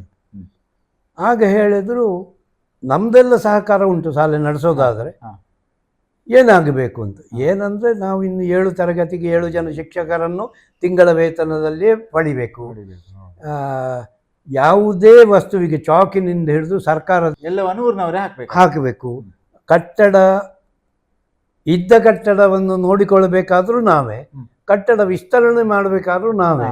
ಇದಕ್ಕೆಲ್ಲ ಹೆತ್ತವರು ಊರವರು ಪ್ರೋತ್ಸಾಹ ಮತ್ತು ಧೈರ್ಯ ಕೊಡ್ತೀರಾದ್ರೆ ಮುಂದುವರಿಸ್ತೇವೆ ಅಂತ. ಆದರೆ ಹಳೆ ವಿದ್ಯಾರ್ಥಿಗಳಿಗೆ ನಾವು ಈ ಸಂದೇಶವನ್ನು ಹಾಕಿದ್ದೆವು, ಇಂಥದ್ದೊಂದು ಪರಿಸ್ಥಿತಿ ಬಂದಿದೆ, ನಾವು ಏನು ಮಾಡಬಹುದು ಅಂತ. ನಮ್ಮದು ಪೂರ್ಣ ರೂಪದ ಸಹಕಾರ ಉಂಟು. ನಮ್ಮ ದೃಷ್ಟಿಯಲ್ಲಿ ನಾವೆಲ್ಲ ಕಲಿತ ಶಾಲೆ ಮುಚ್ಚಬಾರದು ಅಂತ ಉಂಟು, ನೀವು ಮುಂದುವರಿಸಿ ಅಂತ. ಹಾಗೆ ಈಗ ಪ್ರಕೃತ 9 ಜನ ಶಿಕ್ಷಕಿಯರು, ಆಮೇಲೆ ಪೂರ್ವಭಾವಿ ಶಿಕ್ಷಣ 2 ಥರ, LKG UKG ಕೂಡ ಉಂಟು, ಅದಕ್ಕೆ 2, ಆಮೇಲೆ ಅಡಿಗೆಗೆ ಮತ್ತು ಅಡಿಗೆ ಸಹಾಯಕ್ಕೆ, ಹೀಗೆ ಸುಮಾರು 11 ಜನವನ್ನು ತಿಂಗಳ ವೇತನದಲ್ಲಿ ಇಟ್ಟುಕೊಂಡು 9 ವರ್ಷದಿಂದ ಶಾಲೆ ನಡೀತಾ ಇದೆ. ಇದನ್ನು ಪ್ರಾರಂಭಿಸುವಾಗ 9 ಲಕ್ಷ ವರ್ಷಕ್ಕೆ ಇಳಿತಿತ್ತು. ಈಗ ಈ ವರ್ಷ ಹೇಳುವಾಗ ವರ್ಷಕ್ಕೆ 15 ಲಕ್ಷ ರೂಪಾಯಿ ಖರ್ಚಾಗ್ತಾ ಇದೆ. ಅದರಲ್ಲಿ ಅಂದರೆ ಟೆಲಿಫೋನ್ ಬಿಲ್ಲು, ಕರೆಂಟ್ ಬಿಲ್ಲು ಎಲ್ಲವೂ ಬಂತು. ಶಿಕ್ಷಕರ ವೇತನವೂ ಹಾಗೆ ವರ್ಷದಿಂದ ವರ್ಷಕ್ಕೆ ಬಡ್ತಿ ಕೊಡಬೇಕಾಗ್ತದೆ. ಅಲ್ಲದೆ ಈಗ ಸರ್ಕಾರವೇ ಒಂದು ಅಧ್ಯಾಪಕರನ್ನು ಸರ್ಕಾರಿ ಶಾಲೆಗೂ ನೇಮಿಸ್ತಾ ಉಂಟು, ಗೌರವ ಶಿಕ್ಷಕರು ಅಂತ. ಆ ಗೌರವ ಶಿಕ್ಷಕರಿಗೆ 10,000 ರೂಪಾಯಿ ಕೊಡ್ತಾರಾದ್ರಿಂದ ಅದಕ್ಕಿಂತ ಕಡಿಮೆಗೆ ಸಾಮಾನ್ಯವಾಗಿ ಯಾರೂ ಬರಲಿಕ್ಕೆ ಒಪ್ಪೋದಿಲ್ಲ. ಆದ್ದರಿಂದ ಈಗ ಮಿನಿಮಮ್ ವೇತನವೇ 10,000 ಆಗಿದೆ. ಅದರ ಮೇಲೆ ದೂರದಿಂದ ಬರುವವರಾದರೆ ಅವರು ನಮಗೆ ಬಸ್ಸಿಂದ ಎಕ್ಸ್ಟ್ರಾ ಕೊಡಬೇಕು ಹೀಗೆಲ್ಲ ಹೇಳ್ತಾರೆ. ಆದರೂ ನಡೀತಾ ಇದೆ. ಈಗ ಒಂದು ವೇಳೆ ಇದೆಲ್ಲ ಸರಿ, ಈಗ ಖರ್ಚು ವೆಚ್ಚ ಹಾಕಲಿಕ್ಕೆ ಒಂದು ಕೆಪಾಸಿಟಿ ಇದ್ದರೆ ಅದೆಲ್ಲ ಮಾಡಿಸ್ಬೋದು. ಒಂದು ವೇಳೆ ವಿದ್ಯಾರ್ಥಿಗಳ ಸಂಖ್ಯೆ ಕಡಿಮೆ ಆದರೆ ಇದಕ್ಕೆ ಏನು ಪರಿಹಾರ ಮಾಡ್ಬೋದು? ಅದಕ್ಕೆ ಸರ್ಕಾರದ ನಿಯಮವೇ ಇದೆ. ಒಬ್ಬ ಶಿಕ್ಷಕನಿಗೆ 35 ಮಂದಿ ಅಂತ. ಇದು ಸರ್ಕಾರಿ ಶಾಲೆ ನೇಮಕಕ್ಕೆ. ಅಥವಾ ಅನುದಾನಿತ ಶಾಲೆಯ ಒಬ್ಬ ಶಿಕ್ಷಕ ನೇಮಿಸಬೇಕಾದ್ರೆ 35ರ ಅನುಪಾತದಲ್ಲಿ ಇರಬೇಕು. ನಾವು ಅನುದಾನ ಸಂಹಿತೆಯಲ್ಲಿ ಸೇರಿಕೊಂಡಿದ್ದೇವೆ, ಆದರೆ ಸರ್ಕಾರದಿಂದ ಯಾವುದೇ ಅನುದಾನವನ್ನು ಕೇಳ್ತಾ ಇಲ್ಲ, ಅನುದಾನವನ್ನು ಪಡಿತಾ ಇಲ್ಲ. ಅದರಿಂದ ಮಕ್ಕಳ ಸಂಖ್ಯೆ ಇಲ್ಲಿ ಸಂಬಂಧಿಸುವುದಿಲ್ಲ. ಆದರೆ ನಮಗೆ ಜಾಗೃತಿ ಇದೆ. ಕೇವಲ ಒಂದು 10, 20, 30 ಮಕ್ಕಳಾಗಿ 7ನೇ ತರಗತಿಯಲ್ಲಿ ಒಂದು ಮಗು ಇದೆ ಅಂತ ಎಣಿಸಿದರೆ ಆ ಮಗುವಿಗೆ 6 ಪಾಠಗಳನ್ನು ಮಾಡಬೇಕಾಗ್ತದೆ. ಈ 6 ಪಾಠಗಳನ್ನು ಒಬ್ಬ ಶಿಕ್ಷಕ ಮಾಡಲಿಕ್ಕಾಗೋದಿಲ್ಲ, ಅಥವಾ ಎಲ್ಲದರಲ್ಲಿ ಎಲ್ಲವರು ನುರಿತವರು ಆಗಿರೋದಿಲ್ಲ. ಆಗ ಸ್ವಾಭಾವಿಕವಾಗಿ ಮ್ಯಾನೇಜ್ಮೆಂಟ್ ಅದನ್ನು ನಡೆಸ್ತಾ ಇರುವ ಸಂಸ್ಥೆಯೇ ಎಣಿಸ್ತದೆ, ಇನ್ನು ನಾವು ಮುಚ್ಚೋದು ಒಳ್ಳೆಯದು, ಪರ್ಯಾಯ ವ್ಯವಸ್ಥೆ ಏನಿಲ್ಲ. ಆದ್ದರಿಂದ ಈಗ ಇಂತಹ ಶಾಲೆಗಳಿಗೆ ಪ್ರತಿ ವಾರ್ಷಿಕವಾಗಿ ಮಕ್ಕಳನ್ನು ಹೆಚ್ಚು ಸೆಳೆತಕ್ಕೆ ಏನು ಮಾಡಬಹುದು ಅದನ್ನು ಯೋಜನೆ ಮಾಡಿ, ಅದನ್ನೊಂದು ಹೊಸ ಹೊಸ ಯೋಜನೆಗಳನ್ನು ಮಾಡಬೇಕಾಗ್ತದೆ. ಸೊ ಈಗ ನಿಮ್ಮ ಈ ಅಧ್ಯಾಪನ ವೃತ್ತಿಯಲ್ಲಿ ಯಾರಿಗೊಬ್ಬನಿಗೆ ಅವನವನ ಒಂದು ಪ್ರೊಫೆಷನ್ ಅಥವಾ ಅವನವನ ವೃತ್ತಿ ಅಂತ ಹೇಳಿದ್ರೆ, ಆ ವೃತ್ತಿದ್ದು ಟಾಪ್ ಒಬ್ಬ ಪೀಕಿಗೆ ಹೋಗಿದ್ದಾನೆ ಅಂತ ಹೇಳಿದ್ರೆ, ಒಂದು ನಮ್ಮ ಇದರಲ್ಲಿ ಒಂದು ರಾಷ್ಟ್ರಪತಿಗಳ ಗೌರವ ಅಂತ ಹೇಳಿದ್ರೆ ಅದೊಂದು ಹೈಯೆಸ್ಟ್ ದೊಡ್ಡದು, ಅತ್ಯಂತ ದೊಡ್ಡದು, ಮತ್ತೆ ಏನಿಲ್ಲ. ಅಂದರೆ ಅವನಿಗೊಂದು ಸಾರ್ಥಕ್ಯ ಮನೋಭಾವನೆ ಬರ್ತದೆ. ಅಂಥ ಒಂದು ರಾಷ್ಟ್ರ ಪ್ರಶಸ್ತಿಯನ್ನು ಪಡೆದಂಥ ಅಧ್ಯಾಪಕರು ನೀವು. ಸೊ ಈಗ ನಿಮಗೆ ಏನು ಅನ್ನಿಸ್ತದೆ ಅಂದರೆ, ನಿಮ್ಮ ಅಧ್ಯಾಪನ ವೃತ್ತಿಯಲ್ಲಿ ಎಲ್ಲ ಅಧ್ಯಾಪಕರಿಗಿಂತ ಈ ಪ್ರಶಸ್ತಿ ಸಿಗುವಂಥ ಏನು ಡಿಫ್ರೆಂಟ್, ಹೇಗೆ ನೀವು ಒಂದು ಎಂತ ಹೇಳ್ತಾರೆ ಅದಕ್ಕೆ, ಡಿಫ್ರೆಂಟ್ ವ್ಯಕ್ತಿತ್ವ ಅಥವಾ ಡಿಫ್ರೆಂಟ್ ಕಲಿಸುವ ಒಂದು ಏನು ಹೇಳ್ತಾರೆ, ಕಲಿಸುವ ವಿಧಾನ ಏನು ಡಿಫ್ರೆಂಟ್ ಆಗಿದೆ ನಿಮ್ಮ ಪ್ರಕಾರ? ಇದರ ಹಿಂದಿರುವ ಮೂಲ ಉದ್ದೇಶ ಯಾವುದಂದರೆ, ನಾನು ಫೇಲಾದ ವಿದ್ಯಾರ್ಥಿ ಆದ್ದರಿಂದ ನನ್ನಂತರ ಕಲಿಯುವ ವಿದ್ಯಾರ್ಥಿಗಳು ಯಾರು ಫೇಲ್ ಆಗಬಾರ್ದು. ಇದೊಂದು ಮೂಲ ಉದ್ದೇಶ ಇಟ್ಟುಕೊಂಡದ್ದು. ಎರಡನೇದು, ಅನುದಾನಿತ ಶಾಲೆಗಳಿಗೆ ಪ್ರಯೋಗಾಲಯಕ್ಕೆ ಏನು ಕೊಡೋದಿಲ್ಲ. ಸರ್ಕಾರಿ ಶಾಲೆಗೆ ವರ್ಷಕ್ಕೆ 1 ಲಕ್ಷದ ಹಾಗೆ ಮ್ಯಾಪು ಇನ್ನೊಂದು ಮತ್ತೊಂದು ತಗೊಳ್ಳೋಕ್ಕೆ ವಿಜ್ಞಾನ ಉಪಕರಣಗಳು ಸಿಗ್ತದೆ. ಆದರೆ ನಮ್ಮಲ್ಲಿ ನಾವು ಮಕ್ಕಳನ್ನು ಉಳಿಸಿಕೊಳ್ಬೇಕು, ಮತ್ತು ನಮ್ಮಲ್ಲಿಯ ಮಕ್ಕಳು ಕೂಡ ಆ ಶಾಲೆಗಳ ಮಕ್ಕಳಷ್ಟೇ ಕಾಂಪಿಟೇಟಿವ್ ಆಗಿ ಬೆಳಿಬೇಕು. ಅದಕ್ಕಾಗಿ ಮೂಲಭೂತವಾಗಿ ಸುತ್ತಮುತ್ತ ಸಿಗುವ ವಸ್ತುಗಳಿಂದ ಸುಲಭ ಸಾಧ್ಯವಾದ ಪ್ರಯೋಗಗಳನ್ನು ಹೇಗೆ ಮಾಡಬಹುದು ಅಂತ ಯೋಜನೆ ಮಾಡಿ ಆ ಪ್ರಯೋಗಗಳಿಗೆ ಬೇಕಾದ ಸಲಕರಣೆಗಳನ್ನು ಸಿದ್ಧಪಡಿಸಿ ಅದನ್ನು ಮಾಡಲಿಕ್ಕೆ ಶುರು ಮಾಡಿದೆ. ಆಮೇಲೆ ವಾರದಲ್ಲಿ 2 ವೃತ್ತಿ ಅಂತ ಒಂದು ತರಗತಿ ಇದೆ. ಅಂದ್ರೆ ಆ ತರಗತಿ ಈಗ ನಮ್ಗೆ ಫಿಸಿಕಲ್ PT ಅಂತ ಹೇಳಿ PT ಇದ್ದ ಹಾಗೆ ಸಂಗೀತ ಅಥವಾ ನೀವು ಅದನ್ನು ಕ್ರಿಯೇಟ್ ಅಲ್ಲ ಅದು ಇತ್ತು. ಆದರೆ ಹೆಚ್ಚಿನ ಶಾಲೆಯಲ್ಲಿ ಏನ್ ಮಾಡ್ತಿದ್ರು ಅಂದ್ರೆ ಯಾವ ಪಾಠ ಉಳಿದಿದೆ ಅದನ್ನು ವೃತ್ತಿ ಪಿರಿಯಡಿಗೆ ಅವರು ಅಡ್ಜಸ್ಟ್ಮೆಂಟ್ ಮಾಡ್ತಾ ಇದ್ರು. ನಾನು ಅದನ್ನು ಏನು ಮಾಡಿದೆ, ವೃತ್ತಿ ಅಂದ್ರೆ ಮಗುವಿಗೆ ಅಗತ್ಯವಾಗಿ ಬೇಕಾದ್ದು ಒಂದು ವಿಷಯ ಅದು. ಆದ್ರಿಂದ ವೃತ್ತಿಯನ್ನು ನಾವು ಪಾಠಕ್ಕೆ ಪರಿವರ್ತಿಸುವುದಕ್ಕಿಂತ ವೃತ್ತಿಯನ್ನಾಗಿಯೇ ಬೆಳೆಸಿದ್ರೆ ಒಳ್ಳೆದಲ್ವಾ ಅಂತ ಕಂಡು ಕೆಲವಾರು ಯೋಜನೆಗಳು ವರ್ಷಕ್ಕೆ 2-3 ಕೆಲವು ಸಲ. ಉದಾಹರಣೆಗೆ ನಮ್ಮ ಸುತ್ತಮುತ್ತ ನಾವು ದಿನನಿತ್ಯ ಒಂದು 100 ಹೂಗಳನ್ನು ನೋಡ್ತೇವೆ. ಆದರೆ ಅದೇ ಹೂಗಳನ್ನು ಒಂದು ಕಡೆ ಜೋಡಿಸಿ ಸಸ್ಯ ಅಲ್ಲಿ ಇಲ್ಲದೆ ಹೂವಿನ ಪರಿಚಯ, ಬಣ್ಣಗಳ ವ್ಯತ್ಯಾಸ, ಪರಿಮಳಗಳ ವ್ಯತ್ಯಾಸ, ಪ್ರಕೃತಿಯಲ್ಲಿ ಯಾವುದೇ ಬದಲಾವಣೆ ಇಲ್ಲ. ಆ ಪರಿಮಳ ಬರಲಿಕ್ಕಾಗಿ ನಾವು ಆ ಸಸ್ಯಕ್ಕೆ ಏನಾದ್ರು ಹೆಚ್ಚಿಗೆ ಕೊಟ್ಟಿದ್ದೇವೋ ಕೇಳಿದ್ರೆ ಅದೇನೂ ಇಲ್ಲ. ಸ್ವಾಭಾವಿಕವಾಗಿ ಬದಲಾವಣೆಗಳನ್ನು ಗಮನಿಸಬೇಕಾದ್ರೆ ನಾವು ಪ್ರಕೃತಿಯ ಹಿಂದೆ ಎಷ್ಟು ಹೋಗಬೇಕು. ಅದೇ ರೀತಿ ಹಣ್ಣುಗಳು ಹೇಳ್ತೇವೆ ನಾವು, ಉಪಯೋಗ ಏನು ಅಂತ ಗೊತ್ತಿಲ್ಲ, ಅದನ್ನು ಮಾರ್ಪಡಿಸಿ ಏನು ಮಾಡಬಹುದು ಅಂತ ಗೊತ್ತಿಲ್ಲ. ಅದು 3ನೇದು, ಶಾಲೆಯಲ್ಲಿ ಪ್ರತಿ ತಿಂಗಳಿಗೆ 4-5 ಹಿಡಿಸುಡಿಗಳು ಬೇಕಾಗ್ತದೆ.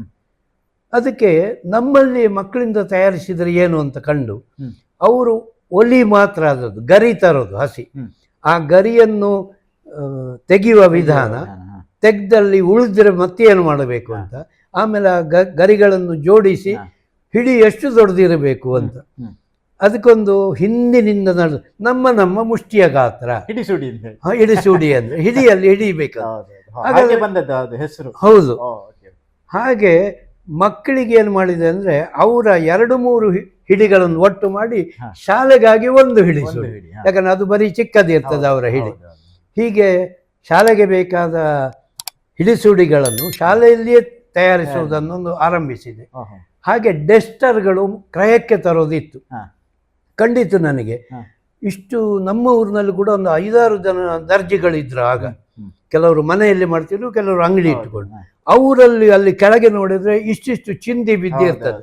ಅದನ್ನು ಏನು ಮಾಡ್ತೀರಿ ಕೇಳಿದ್ರಿ, ಜಪ ಇನ್ನು ಒಟ್ಟು ಮೊದಲು ಅಕ್ಕುನ ಹೀಗೆ ಹೇಳ್ತಿದ್ರು. ಆಗ ನನಗೆ ಕಳೀತು, ಆ ಕಾಲದಲ್ಲಿ ಚಡ್ಡಿಯ ಬಟ್ಟೆಗಳು ಅಂದ್ರೆ ಬಹಳ ದಪ್ಪದು. ಹಾಗಾಗಿ ಹರಿದ ಕಾಕಿ ಬೇರೆ ನೀಲಿ ಬಣ್ಣದ್ದಾದ್ರೂ ಅದು ಅದಕ್ಕೆ ಯಾವ ಬ್ಲೂ ಹೇಳ್ತಾರೆ, ನೇವಿ ಬ್ಲೂ, ಅದು ಕೂಡ ದಪ್ಪದ್ದೇ. ಅಂಥದ್ದು ನಮ್ಮ ಮಕ್ಕಳ ಹತ್ರವೇ ಉಂಟು. ಹಾಗಾಗಿ ಅದರದ್ದೊಂದು ಚೌಕ ಕತ್ತರಿಸಿ, ಹೇಗೋ ಅದಕ್ಕೆ ಸೈಡ್ ಹೊಲಿಗೆ ಇರ್ತದೆ, ಒಳಗಡೆ ಈ ಚಿಂದಿ ಮಾಡ್ಲಿಕ್ಕೆ ಯಾಕಬಾರದು ಅಂತ. ಅದಕ್ಕೆ ಮೆಷಿನ್ ಇಲ್ಲ, ಆದ್ರಿಂದ ಕೈ ಹೊಲಿಗೆ ಹೇಗೆ ಮಾಡಬಹುದು ಅಂತ ಕಲಿಸಿದೆ. 4 ಬದಿಗೆ ಕೈ ಹೊಲಿಗೆ, ಅದೇನು ಕಷ್ಟವೇ ಇಲ್ಲ, ಒಂದೇ ಸಲ ತೂರಿಸಿಕೊಂಡು ಹೋಗ್ಲಿಕ್ಕೂ ಆಗ್ತದೆ. ಹಾಗೆ ಕೈ ಹೊಲಿಗೆಯಿಂದ ಮಾಡಿದ ಡೆಸ್ಟರ್ಗಳು ಶಾಲೆಯಲ್ಲಿ ಎಷ್ಟು ಬೇಕೋ ಅಷ್ಟು ಆಗಿ, ಕೆಲವು ಸಲ ಮಕ್ಕಳು ಮನೆಯಲ್ಲಿ ನನಗೆ ಪುರುಸೋತಿತ್ತು ಮಾಡಿದ್ದೇನೆ ಹೇಳಿ ಶಾಲೆಗೆ ತಂದು ಕೊಡ್ತಿದ್ರು. ಹಾಗಾಗಿ ಜಮೆ ಲೆಕ್ಕಕ್ಕಿಂತ ಜಾಸ್ತಿ ಜಮೆ ಉಳಿಯುವಲ್ಲಿವರೆಗೆ ಆರಂಭ ಆಯಿತು. ಹೀಗೆ ಸಣ್ಣ ಪುಟ್ಟ ಹಲವಾರು ಕೈಕಸಬುಗಳು ಆರಂಭವಾಗ್ತಾ ಹೋದವು. ಪರಿಣಾಮ ಮಕ್ಕಳ ಮೇಲೆ ಏನಾಯಿತು ಕೇಳಿದ್ರೆ, ಅವರಿಗೊಂದು ಹೊಸತನದ ಆಸಕ್ತಿ ಹುಟ್ಟಲಿಕ್ಕೆ ಶುರು ಆಯಿತು. ಅಂದರೆ ಈಗ ಹೇಳುವುದಾದ್ರೆ, ನೀವು ಆ ಕಾಲದಲ್ಲಿಯೇ ಈಗ ಇವತ್ತಿನ ಪರಿಸ್ಥಿತಿಗೆ ಯಾವುದು ರಿಲೆವೆಂಟ್ ಉಂಟು, ಒಂದು ಸ್ಕಿಲ್ ಡೆವಲಪ್ಮೆಂಟ್ ಮತ್ತೆ ಕಾಂಪಿಟಿಷನ್. ಹೌದು. ಈಗ ಈ ಪ್ರೈವೇಟ್ ಶಾಲೆಗಳು ಅಥವಾ ಖಾಸಗಿ ಶಾಲೆಗಳು ಏನು ಮಕ್ಕಳನ್ನು ಎಳಿತಾ ಇದ್ದಾರಾ ಅಂದರೆ ಅವರ ಒಂದು ಶಿಕ್ಷಣ ಪದ್ಧತಿಯನ್ನು ತೋರಿಸಿಕೊಂಡು, ಸೊ ಅದಕ್ಕೆ ಕಾಂಪಿಟೇಟಿವ್ ಆಗಿ ನೀವು ಆ ಕಾಲದಲ್ಲಿಯೇ ಇದನ್ನೆಲ್ಲ ಇಂಪ್ಲಿಮೆಂಟ್ ಮಾಡಿದ್ದೀರಿ. ಈಗ ವೃತ್ತಿ ಅಂತ ಹೇಳಿದ್ರೆ ಏನು, ನೀವು ಹೇಳಿದಾಗ ಇದು ಸ್ಕಿಲ್ ಡೆವಲಪ್ಮೆಂಟ್. ಆ್ಯಕ್ಚುಲಿ ಇವತ್ತು ನಾವು ಅದನ್ನು ಸ್ಕಿಲ್ ಡೆವಲಪ್ಮೆಂಟ್ ಅಂತ ನರೇಂದ್ರ ಮೋದಿಜಿಯವರು ನಮ್ಮ ಇದು ಇಂಡಿಯಾ ಇದನ್ನು ಮಾಡ್ತಾ ಇದ್ದಾರೆ, ಲೋಕಲ್ ಫಾರ್ ವೋಕಲ್ ಅಂತ ಹೇಳಿದ ಹಾಗೆ, ಮೇಡ್ ಇನ್ ಇಂಡಿಯಾ ಅಂತ ಹೇಳಿ. ಸೊ ಅದೇ ರೀತಿ ಸ್ಕಿಲ್ ಡೆವಲಪ್ಮೆಂಟ್ ನೀವು ಆ ಟೈಮ್ನಲ್ಲಿಯೇ ಮಾಡಿದ್ರಿ. ಸೊ ಮತ್ತೆ ಬೇರೆ ಏನೇನು ಆಕ್ಟಿವಿಟೀಸ್ ಎಲ್ಲ ಮಾಡಿದ್ರಿ? ಇದು ಆಮೇಲೆ ನಿರುಪಯುಕ್ತ ಮತ್ತೆ ಸೆಲ್ಫ್ ಸಫಿಶಿಯಂಟ್, ನಮ್ಗೆ ಯಾರ ಮೇಲೆ ಡಿಪೆಂಡೆನ್ಸಿ ಇಲ್ಲ. ಇಲ್ಲ ಇಲ್ಲ ಇಲ್ಲ ಎಲ್ಲವನ್ನು ನಾವೇ ಮಾಡ್ತೇವೆ. ಇನ್ನು ಮಾಡ್ಲಿಕ್ಕೆ ಆಗ್ತದೆ, ಅಂಗಡಿಯಿಂದ ತರುವಂತ ವಿಷಯ ಇಲ್ಲ ಮಾಡಿ. ಹೌದು, ಅಲ್ಲಿ ಎಷ್ಟರವರೆಗೆ ಶಾಲೆಯ ಉಪಯೋಗಕ್ಕಂದ್ರೆ ಮಕ್ಕಳು ಪ್ರತಿ ವಾರ್ಷಿಕ ಕೊನೆಯಲ್ಲಿ ತಮ್ಮ ನೋಟ್ ಪುಸ್ತಕದಲ್ಲಿ 10-20ಕ್ಕಿಂತ ಜಾಸ್ತಿ ಹಾಳೆಗಳು ಉಳಿತವೆ. ಹೌದು, ಬರ್ದು ಆದ ಮೇಲೆ ಅದು ನಿರುಪಯುಕ್ತ ಅಂತ ಕಾಣ್ಲಿಕ್ಕೆ ಶುರು ಆಯ್ತು. ಅವರು ಬಿಸಾಡ್ತಾರೆ. ಅದನ್ನು ಹೇಗೆ ಉಪಯೋಗ ಮಾಡಬಹುದು ಅಂತ. ಅದಕ್ಕೆ ಹಿಂದಿನಿಂದ ಒಂದು ಬಟ್ಟೆ ಇರ್ತದೆ ಈ ಎಕ್ಸಸೈಸ್ ಪುಸ್ತಕಗಳಿಗೆ. ಆ ಎರಡೂ ಕೂಡ ರಟ್ಟಿನ ಭಾಗ ತೆಗೆದು ಆ ಬಟ್ಟೆಯ ಭಾಗವನ್ನು ತೆಗೆದ್ರೆ ಆ ಪುಸ್ತಕದ ಹೊಲಿಗೆ ಸಿಗ್ತದೆ. ಆ ಹೊಲಿಗೆಯನ್ನು ಅಲ್ಲಿಯೇ ತುಂಡರಿಸಿದ್ರೆ ನಮಗೆ ಉಳಿದ ಪೇಜ್ಗಳನ್ನು ಸುಲಭವಾಗಿ ಬಿಡಿಸ್ಲಿಕ್ಕೆ ಆಗ್ತದೆ. ಆ ಬಿಡಿಸಿದಗಳನ್ನೇ ಒಟ್ಟು ಮಾಡಿ ಈ ನಾವು ತೆಗೆದು ಬಿಸಾಡಿದ ರಟ್ಟನ್ನೇ ಅದಕ್ಕೆ ಮತ್ತೆ ಹೌದು ಹೊಸ ಪುಸ್ತಕ, ಹಾಗೆ ಅದಕ್ಕೊಂದು ರಫ್ ಪುಸ್ತಕ ಅಂತ ಹೆಸರು ಬಂತು. ಅದು ಯಾವ ಉಪಯೋಗವೂ ಆಗ್ಬೋದು. ಅದರಲ್ಲಿ ನೀನು ಚಿತ್ರವೂ ಬಿಡಿಸ್ಬೋದು, ಮನೆ ಕೆಲಸವನ್ನು ಹೇಳ್ಬೋದು ಅಂತ. ಆಮೇಲೆ ಖಂಡಿತು ಬುಕ್ ಬೈಂಡಿಂಗ್ ಯಾಕೆ ಇಷ್ಟೇ ಸುಲಭದಲ್ಲಿ ಮಾಡ್ಲಿಕ್ಕೆ ಸಾಧ್ಯ ಇಲ್ಲ, ಶಾಲೆಯಲ್ಲೇ ಮಾಡಬಹುದು. ಯಾಕಂದ್ರೆ ಈ ಬಿಡಿಸುವಾಗ ಖಂಡಿತ ಬುಕ್ ಬೈಂಡ್ ಅವರು ಬೇರೆ ಏನೂ ಮಾಡಲಿಲ್ಲ. ಆ ಕಡೆ ಈ ಕಡೆಗೆ 2 ರಟ್ಟು, ಹಿಂದುಗಡೆಯ ಬಟ್ಟೆಯನ್ನು ಗಮ್ಮಿನಲ್ಲಿ ಇದಕ್ಕೆ ಜೋಡಿಸಿದ್ದಾರೆ. ಇಷ್ಟೇ ವಿಷಯ ಅಂತ. ಹಾಗಾಗಿ ಅವರ ಹತ್ರ ಉಳಿದ ಪುಸ್ತಕಗಳನ್ನು ತಯಾರಿಸಿ ಅದಕ್ಕೆ ಅಲ್ಲಿಯೇ ಬುಕ್ ಬೈಂಡಿಂಗ್ ಶುರು ಆಯಿತು. ಇನ್ನೊಂದು, ಮಕ್ಕಳಿಗೆ ಬೈಂಡ್ ಹಾಕ್ಲಿಕ್ಕೆ ಗೊತ್ತಿರಲಿಲ್ಲ. ಅದೆಲ್ಲ ಮನೆಯವರು ಮಾಡಿಕೊಡ್ತಾ ಇದ್ದದ್ದು. ಏನೂ ಕಷ್ಟ ಇಲ್ಲ ಬೈಂಡ್ ಹಾಕ್ಲಿಕ್ಕೆ.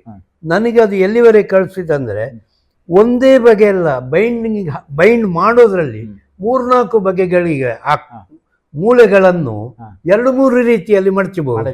ಇದೀಗ ವಿ ಆಕಾರ ಬರುವ ಹಾಗೆ ಮಾಡ್ಬೋದು. ಮೂಳೆ ಮಾತ್ರ ತಿರುಗಿಸಿ ಒಳಗೆ ನುಗ್ಗಿಸಿ ಬಿಡಿಸುವಾಗ ಹೋಗೋದು. ಹಾಗೆ ಅದರಿಂದ ನಾನು ಕಲಿತೆ. ಹೀಗಾಗಿ ಪುಸ್ತಕ ಅವರು ತಗೊಂಡ ತಕ್ಷಣ ಜೂನ್ನ ಮೊದಲ ವಾರದಲ್ಲಿ, ಈ ವಾರ ನಮ್ದು ಈಗ ಬೈಂಡ್ ಮಾಡುವಂತ. ಈಗ ಈ ಬೈಂಡ್ಗಳವು 3 ತಿಂಗಳಿಗೊಮ್ಮೆ ಅವರು ಹಾಳು ಮಾಡ್ತಾರೆ. ಇದನ್ನು ಸುಲಭದಲ್ಲಿ ಏನಾದ್ರು ಮಾಡಬಹುದಾ ಅಂತ ಹೇಳಿದಕ್ಕೆ ನನಗೆ ಅಂದರೆ ಮಾಡಿಕೊಟ್ಟದ್ದು ಇಷ್ಟು ಬೇಗ ಹಾಳು ಮಾಡ್ತಾರಲ್ಲ ಅಂತ ಒಂದು ಪಶ್ಚಾತ್ತಾಪ. ಅದಕ್ಕೆ ಪ್ರತಿ ಕ್ಲಾಸ್ನಲ್ಲಿ ಹೇಳಿದೆ, ವರ್ಷದ ಕೊನೆಗೆ ನಿಮ್ಮ ಪುಸ್ತಕಗಳನ್ನು ನೋಡಿ ಯಾರು ಅಚ್ಚುಕಟ್ಟಾಗಿ ಇಟ್ಟುಕೊಂಡಿದ್ದಾರೆ, ಇನ್ನೊಬ್ಬರಿಗೆ ಕೊಡೋದಾದ್ರೂ ಕೂಡ ಅದರಲ್ಲಿ ಚಿತ್ತುಗಳಿಲ್ಲ, ಇನ್ನೊಂದಿಲ್ಲ, ಅವರಿಗೆ ಬಹುಮಾನ ಇದೆ ಅಂತ ಎನ್ಕರೇಜ್ಮೆಂಟ್. ಅದು ತುಂಬ ಪರಿಣಾಮ ಆಯಿತು. ಸ್ವಲ್ಪ ಕೆಲವು ಸ್ವಾಭಾವಿಕವಾಗಿ ಒಂದು ಅದರ ಬಗ್ಗೆ ಲಕ್ಷ್ಯ ಇಲ್ಲದಿದ್ದವರಿದ್ದಾರೆ. ಆದರೆ ಲಕ್ಷ್ಯ ಇದ್ದವರು ಒಂದು ಪೇಜ್ ಕೂಡ ಮಡಚದಷ್ಟು ಜಾಗ್ರತೆ ಮಾಡಿ ಬರುದಂತ ಹೇಳ್ತೇವೆ ನಾವು. ಹೌದು, ತೆಗೆದು ಒಳಗೆ ಬರುವಾಗೆಲ್ಲ ಹೀಗೆ ಅದು ಆಗದ ಹಾಗೆ ವರ್ಷದ ಕೊನೆಯಲ್ಲಿ ಟೆಸ್ಟಿಗೆ ಇಡುವಾಗ ಅಷ್ಟು ಒಳ್ಳೆ ರೀತಿಯಲ್ಲಿ ಕಾಪಾಡಲಿಕ್ಕೆ ಶುರು ಮಾಡಿದ್ರು. ಆಗ ಖಂಡಿತ ಇದು ಕೂಡ ಅವರ ಮೇಲೆ ಒಂದು ಮುಂದೆ ಜೀವನದಲ್ಲಿಯೂ ನಮ್ಮ ವಸ್ತುಗಳನ್ನು ನಾವು ಹೇಗೆ ಇಟ್ಟುಕೊಳ್ಳಬೇಕು, ಹೀಗೆ ಕೆಲವು ಹೊಸ ಹೊಸ ವಿಧಾನಗಳು ಮಗುವಿನ ಮೇಲೆ ಪರಿಣಾಮ ಬೀರಬೇಕು. ಮುಂದೆ ಜೀವನಕ್ಕೂ ಅವರಿಗೆ ಅದರಿಂದ ಏನೋ ಒಂದು ಅನುಕೂಲ ಆಗಬೇಕು. ಆ ರೀತಿಯ ಕೆಲವು ಶಿಕ್ಷಣವೂ ಸಿಗಬೇಕು. ಆ ರೀತಿಯ ಒಂದು ಪದ್ಧತಿ ಮುಂದುವರಿಸ್ತಾ ಹೋದೆ. ಈಗ ನಿಮಗೆ ಈ ಅಧ್ಯಾಪನ ವೃತ್ತಿಯಲ್ಲಿ ನಿಮ್ಗೆ ಒಂದು ಅತ್ಯುನ್ನತವಾದಂತಹ ಒಂದು ಪ್ರಶಸ್ತಿ ಅಂದ್ರೆ ರಾಷ್ಟ್ರ ಪ್ರಶಸ್ತಿ ಸಿಕ್ಕಿದೆ. ಅಲ್ಲಿ ಆ ರಾಷ್ಟ್ರ ಪ್ರಶಸ್ತಿ ಸಿಕ್ಕಿದ್ದು ಯಾವ ಕೆಟಗರಿಗೆ ಹಾಗೇನಾದ್ರೂ ಉಂಟು? ಅಂದ್ರೆ ನಮ್ಗೆ ಅದರದ್ದು ಅನುಭವ ಇಲ್ಲ. ನಿಮಗೆ ಪರ್ಟಿಕ್ಯುಲರ್ ಒಂದು ಕೆಟಗರಿಗೋಸ್ಕರ ಅಥವಾ ಪರ್ಟಿಕ್ಯುಲರ್ ಸಬ್ಜೆಕ್ಟಿಗೋಸ್ಕರ ಅಂತಲ್ಲ ರಾಷ್ಟ್ರ ಪ್ರಶಸ್ತಿ ಕೊಡುದಾ, ಅಥವಾ ಓವರ್ ಆಲ್ ಅಧ್ಯಾಪನ ವೃತ್ತಿಗೆ ಅಂತ ಕೊಡುದಾ, ಅದು ಹೇಗೆ ಅಂತ ಸ್ವಲ್ಪ ನಮ್ಗೆ ಎಕ್ಸ್ಪ್ಲೈನ್. ಕರ್ನಾಟಕ ರಾಜ್ಯದ ರಾಷ್ಟ್ರ ಪ್ರಶಸ್ತಿಯಲ್ಲಿ ರಾಜ್ಯವಾರು ಅದು. ಒಂದು ರಾಜ್ಯಕ್ಕೆ ಶಾಲೆಗಳ ಮತ್ತು ಈಗ ಕಲಿತಾ ಇರುವ ಮಕ್ಕಳ ಸಂಖ್ಯೆಗೆ ಆಧರಿಸಿ ನಮ್ಮ ಕರ್ನಾಟಕ ರಾಜ್ಯಕ್ಕೆ ರಾಷ್ಟ್ರ ಪ್ರಶಸ್ತಿಗೆ ಆಯ್ಕೆ ಸಂಖ್ಯೆ ಇರೋದು 13.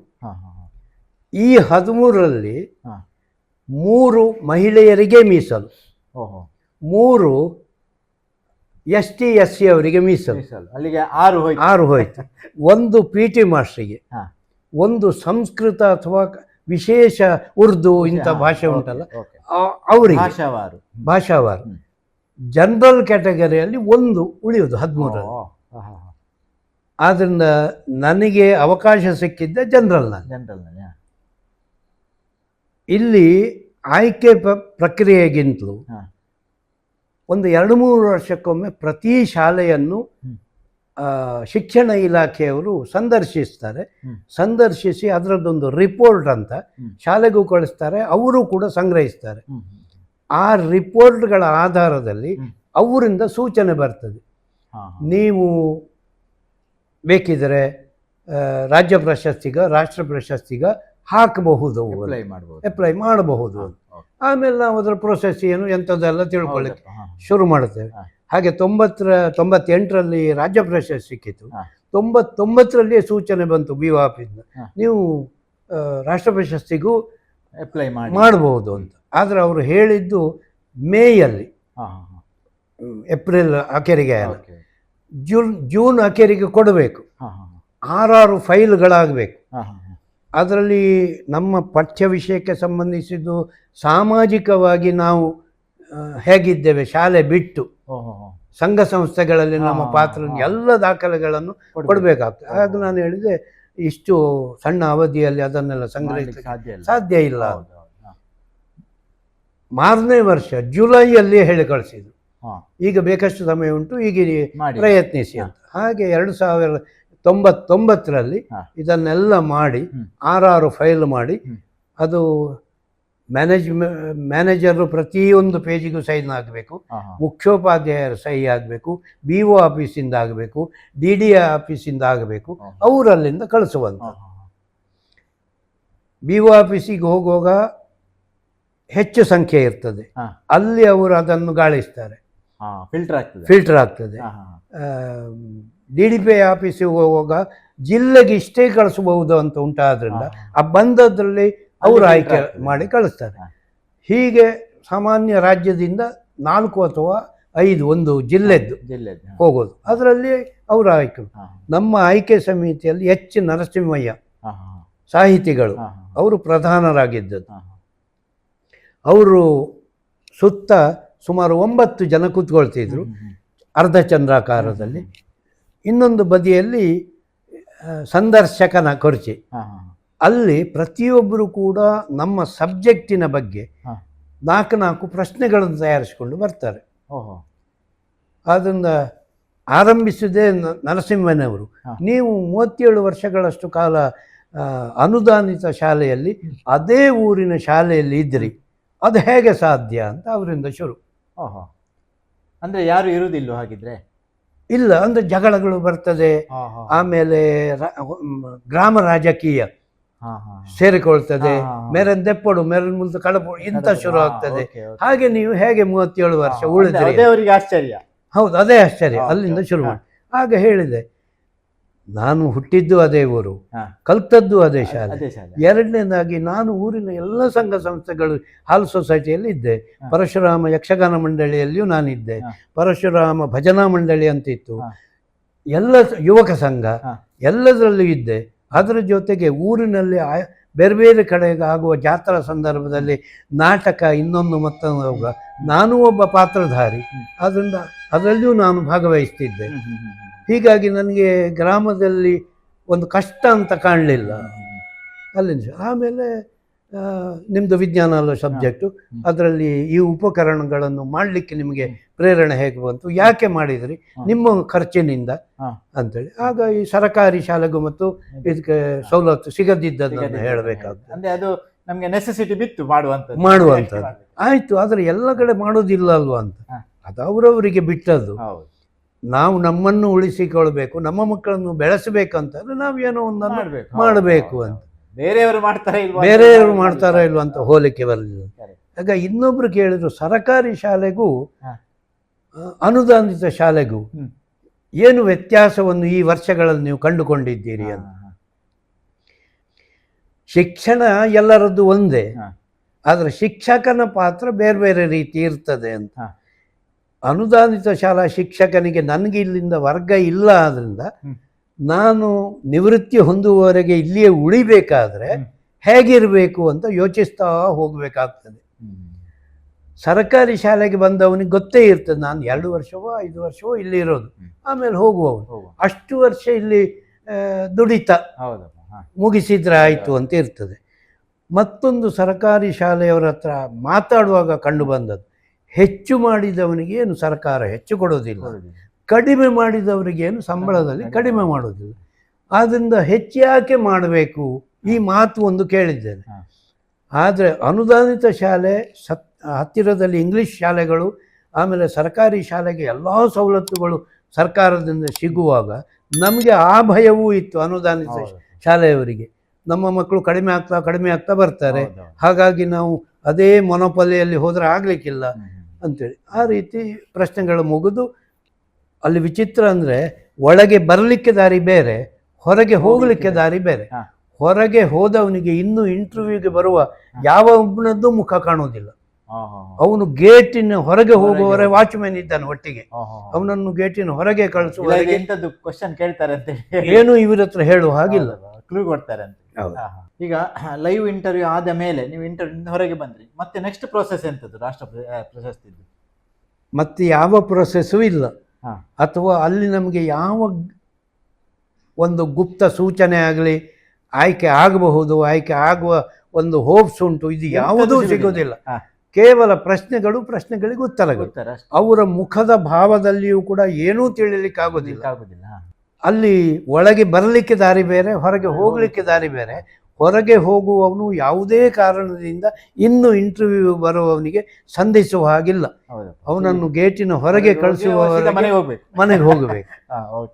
ಮತ್ತೆ ಇದಾದ್ಮೇಲೆ ಎಷ್ಟು ಸಮಯದಲ್ಲಿ ನಿಮ್ಗೆ ಇದು ಬಂತು, ಲೆಟರ್ ಬಂತು ಅಥವಾ ನಿಮ್ಗೆ ಗೊತ್ತಾದದ್ದು ಯಾವಾಗ, ಹೇಗೆ? ಸುಮಾರು 2.5 ತಿಂಗಳು ಮಧ್ಯದಲ್ಲಿ ಹಿಡಿತದೆ. ಅದರ ಮಧ್ಯದಲ್ಲಿ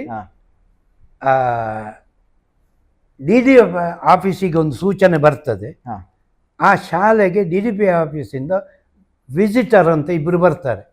ಅವರು ಬಂದು ಇಲ್ಲಿಯ ಇನ್ಸ್ಪೆಕ್ಷನ್ ರಿಪೋರ್ಟ್ಗಳು ಈ ವ್ಯಕ್ತಿದ್ದು ಹೇಗುಂಟು ಅಂತ ನೋಡ್ತಾರೆ, ಶಾಲಾ ಪರಿಸರ ಹೇಗುಂಟು ನೋಡ್ತಾರೆ, ವಿದ್ಯಾರ್ಥಿಗಳ ಸಂಖ್ಯೆ ಇವರು ಹೇಳಿದ್ದು ಸರಿ ಉಂಟು ಅಂತ ನೋಡ್ತಾರೆ, ಸ್ಕ್ರೂಟಿನೈಸ್ ಮಾಡಿ. ಹೌದು, ಸ್ಕ್ರೂಟಿನೈಸ್. ಇವರದ್ದು ಒಂದು ಏನೋ ರಿಪೋರ್ಟ್ ಹೋಗ್ತದೆ. ಸೊ ಅದೆಲ್ಲ ಪ್ರೊಸೆಸ್ ನಡೆದು ನಿಮ್ಗೆ ಲೆಟರ್ ಬರ್ತದೆ, ಅಂದ್ರೆ ನೀವು ರಾಷ್ಟ್ರಪತಿಗೆ ಸೆಲೆಕ್ಟ್ ಆಗಿದ್ದೀರಿ ಅಂತ ಹೇಗೆ ಸಿಸ್ಟಮ್? ಅದೇ ಅವರಿಂದ ಒಂದು ಪತ್ರ ಬರ್ತದೆ. DDPಗೆ ಬಂದು ಅಲ್ಲಿಂದ ಶಾಲೆಗೆ ಬರ್ತದೆ. ಇಂಡಿವಿಜುವಲ್ ಒಂದು ಬರ್ತದೆ, ಶಾಲೆಗೂ ಒಂದು ಬರ್ತದೆ. ಮತ್ತೆ ಅದು ರಾಷ್ಟ್ರ ಪ್ರಶಸ್ತಿಗೆ ಹೋಗುವಾಗ ಎಲ್ಲ ಹೇಗೆ ಅದರದ್ದು ಪ್ರೊಸೆಸ್? ಅದಕ್ಕಿಂತ ಅವರು ಕೊಡ್ತಾರಾ? 1 ತಿಂಗಳ ಮುಂಚೆ ಅವರಿಂದ ಸೂಚನೆ ಬರ್ತದೆ. ನಿಮ್ಮ ಆರೋಗ್ಯ ಹೇಗಿದೆ, ನಿಮ್ಮ ಆರೋಗ್ಯ ಯುಕ್ತ ಇಲ್ಲ, ನೀವೊಬ್ಬರೇ ಬರುವ ಹಾಗಿಲ್ಲ ಆದರೆ ಇನ್ನೊಬ್ಬರಿಗೆ ಅವಕಾಶ ಇದೆ. ಸುಮಾರು 10 ದಿನಗಳ ಕಾಲದ್ದು ಔಷಧಿಗಳನ್ನು ನೀವು ಇಟ್ಕೊಂಡು ಬರಬೇಕು. ಆಮೇಲೆ ಜೊತೆಗಾರರು ಬರ್ತಾರಂತಾದ್ರೆ ನಮಗೆ ಮುಂಚಿತವಾಗಿ ತಿಳಿಸು, ಅದನ್ನು ಪ್ರಫಾರ್ಮ್ ಕೊಡ್ತಾರೆ ಅದರಲ್ಲೆಲ್ಲ. ಹೌದು, ಅದರಲ್ಲಿ ಒಂದು ಸ್ಟ್ಯಾಂಡರ್ಡ್ ಅವರದ್ದೊಂದು. ಹೌದು, ನಿಮಗೆ ವಸತಿಗೆ ಯಾವ ಹೋಟೆಲು, 5 ಸ್ಟಾರ್ ಹೋಟೆಲು, ಅಲ್ಲಿ ಏನಿರ್ತದೆ, ಇಡೀ ದೌರಲ್ಲಿ ಆದ್ರಿಂದ ಹೌದು 33 ರಾಜ್ಯದವರಿಗೂ ಅಲ್ಲಿ ಇರೋದ್ರಿಂದ ಕನ್ನಡದವರಿಗೆ ಕನ್ನಡ ಮಾತಾಡ್ಲಿಕ್ಕೆ ಗೊತ್ತಿದ್ದ ಒಬ್ಬ. ಆಮೇಲೆ ಇಂಟರ್ವ್ಯೂ ಎಲ್ಲ ಆದ ಅಂದರೆ ಈ ಪ್ರಶಸ್ತಿ ವಿತರಣೆ ಆದ ಮಾರನೇ ದಿವಸ ಪ್ರಮುಖವಾದ ಕೆಲವು ಸ್ಥಳಗಳನ್ನು ಅವರದ್ದೇ ಖರ್ಚಿನಲ್ಲಿ ತಿರುಗಾಡಿಸ್ತಾರೆ. ನಮಗೆ ವಸತಿ ಮತ್ತು ಊಟದ ವ್ಯವಸ್ಥೆ ಅದನ್ನು ನಾವು ಜೀವನದಲ್ಲಿ ಎಣಿಸ್ಲಿಕ್ಕೂ ಇಲ್ಲ, ಅಷ್ಟು ಒಳ್ಳೆ ರೀತಿ, ಅಷ್ಟು ಒಳ್ಳೆ ರೀತಿ.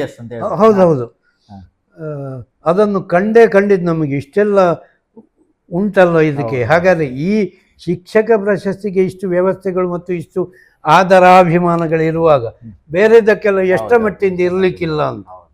1 ವಾರ ಕಾಲ ಮುಂಚಿನ ದಿವಸ ನಾಳೆ ಏನು ಸ್ಟೇಜಿನ ಮೇಲೆ ನಡೀತದೆ ಅದರ ರಿಹರ್ಸಲ್ ಉಂಟು. ಅಂದ್ರೆ ಪ್ರಶಸ್ತಿ ಕೊಡ್ಲಿರುವ ವ್ಯಕ್ತಿ ಅಲ್ಲ, ಅಲ್ಲಿ ಅವನ ಬದಲಿಗೆ ಇನ್ನೊಬ್ಬರನ್ನು ನಿಲ್ಲಿಸ್ತಾರೆ. ಅಲ್ಲಿಗೆ ಎಷ್ಟು ಹೆಜ್ಜೆಯಲ್ಲಿ ತಲುಪಬೇಕು ಅಷ್ಟೆಲ್ಲ ಸೂಕ್ಷ್ಮತೆ ಉಂಟು. ಹೌದೌದು, ಅಲ್ಲಿ ಅವರಿಗೆ ಶೇಕ್ ಹ್ಯಾಂಡ್ ಕೊಡುವ ಹಾಗಿಲ್ಲ, ತಕೊಂಡ ಮೇಲೆ ಇಷ್ಟು ಮಾತ್ರ ಮಾಡಬೇಕು, ಹಿಂದೆ ತಿರುಗಿ ಬರಬಾರ್ದು, ಹಿಂದೆ ಈ ಹೆಜ್ಜೆ ಇಟ್ಟು ಬರಬೇಕು. ಅಥವಾ ನಾಳೆ ಹೀಗೆಯೂ ವ್ಯವಸ್ಥೆ ಮಾಡ್ಯಾರು, ಇಲ್ಲಿ ತಗೊಳ್ಳೋದು ಅಲ್ಲಿ ಹೋಗೋದು, ಅದಕ್ಕೆ ನೀವು ಸಿದ್ಧರಿರಬೇಕು ಅಂದ್ರೆ ಮೊದಲು ಹೇಳ್ತಾರೆ. ಒಬ್ಬ ಹೋಗಿ ಅಲ್ಲಿ 2-3 ಜನ ಅಧಿಕಾರಿಗಳು ಮೇಲೆ ಇರ್ತಾರೆ, ಅವರು ಹೀಗೆ ಮಾಡ್ತಾರೆ, ಇನ್ನೊಬ್ಬ ಹತ್ತಬೇಕಾದ್ರೆ ಇವ ಹೀಗೆ ಮಾಡ್ತಾರೆ, ನೀನು ಹೋಗುವಂತ ಈಚೆ ಕತ್ತು ತಿರುಗಿಸಿ ಬೇರೆ ಸಿಗ್ನಲ್ ಏನಿಲ್ಲ, ಅವ ಆಮೇಲೆ ಮೆಟ್ಲು ಹತ್ತಿಕೊಂಡು ಬರಬೇಕು.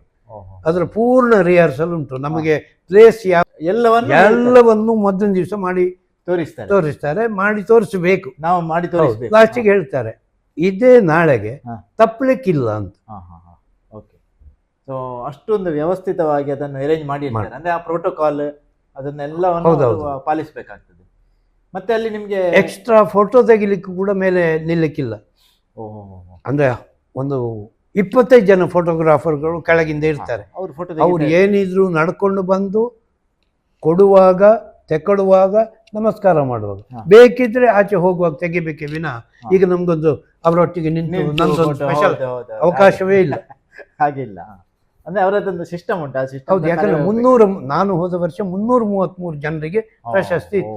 ಅಂದ್ರೆ ಅಷ್ಟು ಇಡೀ ದಿನ ಆಗ್ತದೆ ಆಲ್ಮೋಸ್ಟ್. ಹೌದು, ಹಾಗಾಗಿ ಎಡಿಷನಲ್ ಏನಿಲ್ಲ. ಕರೆಕ್ಟ್. ಅಂದ್ರೆ ಅಲ್ಲಿ ಟೈಮ್ ಸೆನ್ಸಿಟಿವ್ ತುಂಬಾ. ಅದನ್ನು ಈಗ ನಿಮ್ಮ ವೃತ್ತಿ ಜೀವನದ ಕಾಲಘಟ್ಟದಲ್ಲಿ ನಿಮಗೆ ಈಗಿನ ಹಾಗೆ ಸ್ಮಾರ್ಟ್ ಕ್ಲಾಸ್, ಬೋರ್ಡ್, ಜನರು ಇದಕ್ಕೆಲ್ಲ ತೋರಿಸ್ಲಿಕ್ಕೆ ಎಂಥದ್ದು ಇರಲಿಲ್ಲ. ಹಾಗೆ ನೀವು ವೃತ್ತಿ ಅನ್ನುವಂಥದ್ರಲ್ಲಿ ಮಕ್ಕಳಿಂದಲೇ ಕೆಲವುಗಳನ್ನು ತಯಾರಿಸಿ, ಅದು ಸಹ ಒಂದು ವೇಸ್ಟ್ ಅಂತೇಳಿ ನಾವು ಯಾವುದು ಹೇಳ್ತೇವೆ, ಆ್ಯಕ್ಚುಲಿ ವೇಸ್ಟ್ ಯಾವುದಿಲ್ಲ, ಅದರಿಂದಲೇ ಕಸದಿಂದ ರಸ, ಅದರಿಂದಲೇ ಎಲ್ಲ ಇದ್ರ ಮನುಷ್ಯನ ಅಂಗಾಂಗ ಇರ್ಬೋದು ಎಲ್ಲವನ್ನು ಮಾಡಿ ಮಕ್ಕಳಿಂದ್ರೆ ಅವರಿಗೆ ಪಾಠ ಮಾಡಿಸ್ತಿದ್ರಿ ಅಂತೇಳಿ ನಾವು ಕೇಳಿ ತಿಳ್ಕೊಂಡಿದ್ದೇವೆ. ಸೊ ಅದರ ಬಗ್ಗೆ ಸ್ವಲ್ಪ ಹೇಳಿ, ನೀವು ಅದನ್ನು ಹೇಗೆ ಮಾಡ್ತಿದ್ರಿ ಅಂತೇಳಿ. ನೀವು ಒಂದು ಹೇಳಿದ್ದು 100ಕ್ಕೆ 100 ನಿಜ. ನಿರುಪಯುಕ್ತ ಅಂತ ವಸ್ತುವೇ ಇಲ್ಲ. ಉಪಯೋಗಿಸ್ಲಿಕ್ಕೆ ನಮ್ಮ ಹತ್ರ ಯಂತ್ರೋಪಕರಣಗಳು, ಸಾಧನಗಳು, ಯೋಜನೆಗಳು ಇಲ್ಲದಿದ್ದಾಗ ನಿರುಪಯುಕ್ತ ಅಂತ ಮಾಡ್ತೇವೆ. ಇಲ್ಲಿ ಕಾಣ್ತಾ ಇರುವಂತಹ ಈ ಜೀರ್ಣಾಂಗ ಮನುಷ್ಯನ ವ್ಯೂಹ, ಇದು ಮರ ಅಣಬೆಯಿಂದ ಮಾಡಿದ್ದು. ನಮ್ಮ ಬಾಹ್ಯ ಲೆಕ್ಕಾಚಾರದಲ್ಲಿ ಮರ ಅಣಬೆ ಯಾವುದಕ್ಕೂ ಬೇಡ. ಅಣಬೆಯಲ್ಲಿ ತಿನ್ನುವ ಅಣಬೆ ಬೇರೆ ಉಂಟು, ಅದು ನಮಗೆ ಈ ಉಪಯೋಗಕ್ಕಾಗುವುದಿಲ್ಲ. ಇದು ಸುಮಾರು 40 ವರ್ಷಗಳ ಹಿಂದೆ ಮಾಡಿದಂಥದ್ದು. ಇವತ್ತಿಗೆ ಕೂಡ ಹೇಗೆ ಉಂಟು ನೋಡಿ. ನೋಡಿ, ಇದು ಹಿಂದೆ ಆಚಾರಿ ಬೂರು ಅಂತ ಮನೆ ಕಟ್ಟಲಿಕ್ಕೆ, ಮಾಡು ಕಟ್ಟಲಿಕ್ಕೆ ಇದರಲ್ಲಿ ಆಕ್ಷನ್ ಉಂಟು, ಸ್ಪ್ರಿಂಗ್ ಆಕ್ಷನ್, ಅದನ್ನ ಮಾಡಿ ಉಂಟು. ಹೌದು, ಇದು ಕಾಳು ಮೆಣಸಿನ ಬಳ್ಳಿ. ಆ ಕಾಳು ಮೆಣಸಿನ ಬಳ್ಳಿ ಗಂಟು ಉಂಟು ಅಲ್ಲಲ್ಲಿ, ಅದೇ ಗಂಟುಗಳು. ಇದು ಎಲ್ಲ ಮರ ಅಣಬೆಯೇ. ಅದನ್ನು ಈ ರೀತಿ ನಾವು ಒಮ್ಮೆ ಮಾಡಿ ಮಕ್ಕಳ ಮುಂದೆ ಹೇಳಿದಾಗ ಪುಸ್ತಕದಲ್ಲಿರುವ ಚಿತ್ರ ಮತ್ತು ಇದನ್ನು ಹೋಲಿಕೆ ಮಾಡ್ತಾರೆ ಅವರು. ಮೊದಲು ಹೋಲಿಕೆ ಮಾಡೋದು ಅವರು, ಆ ಎಲ್ಲ ಅಂಗಗಳು ಇದರಲ್ಲಿ ಬಂತ ಇಲ್ವಾ ಅಂತ, ಅಥವಾ ಇದೇ ಇದರಲ್ಲಿ ಅರೇಂಜ್ಮೆಂಟ್ ಅಲ್ಲಿ ಉಂಟಾ ಅಂತ. ಆಗ ಕುತೂಹಲ ಬಂದು ಅವರು ಕೇಳ್ತಾರೆ, ಇದು ಎಲ್ಲಿ ಸಿಕ್ಕಿತು, ಇದು ಹೇಗೆ ಮಾಡಿದಿರಿ ಅಂತ. ಆಗ ಅವ್ರಿಗೆ ಹೇಳಿರಾಯ್ತು, ನೀವು ನಿಮ್ಮ ಮನೆ ಸುತ್ತಮುತ್ತ ತಿರುಗಿದ್ರು ಇಂಥ ಮರ ಅಣಬೆಗಳು ಬೇಕಷ್ಟು ಸಿಗ್ತವೆ ಅಂತ. ಅವರ ಪ್ರಶ್ನೆಗೆ ಮತ್ತೆ ಇಲ್ಲಿ ಇದು ಮೂತ್ರಪಿಂಡ. ಹೌದು, ಈ ಮೂತ್ರಪಿಂಡವು ಕೂಡ ಪೂರ್ತಿ ಮರ ಅಣಬೆದು. ಇದು ಬೀಳು. ಎಲ್ಲಿಯಾದರೂ ಇದರಲ್ಲಿ ಅಂತೂ ಬ್ಲೇಡು ಕೂಡ ಎಲ್ಲಿಯೂ ತಾಗಿಸೋದು ಬರಲಿಲ್ಲ. ಈ ಆಕಾರ ಆಸ್ ಇಟ್ ಈಸ್ ಹಾಗೆ ಇದೆ. ಇದರಲ್ಲಿ ಆದ್ರೂ ಒಂದು ಕಡೆ ಸಿಕ್ಕಿದೆ. ಹಾಗೆ ಥರ್ಮಾಕಾಲ್ ನಲ್ಲಿ ಕೂಡ ನಾವು ಮಾಡ್ಕೊಳ್ಬಹುದು. ಆದ್ರೆ ಥರ್ಮಾಕಾಲ್ಗಿಂತ ಇದು ಹೆಚ್ಚು ಪರಿಣಾಮ, ನೈಸರ್ಗಿಕ. ಹೌದು, ಮಕ್ಕಳ ಮೇಲೆ ಇದು ಹೆಚ್ಚು ಪರಿಣಾಮ ಬೀರುತ್ತದೆ. ನಮಗೆ ಥರ್ಮಾಕಾಲ್ ಅನ್ನು ಬೇಕಾದಾಗೆ ನಾವು ಹೌದು ಕಟ್ ಮಾಡಬಹುದು. ಇದು ಮನುಷ್ಯನ ಮಣಿಶಿರದ ಭಾಗ.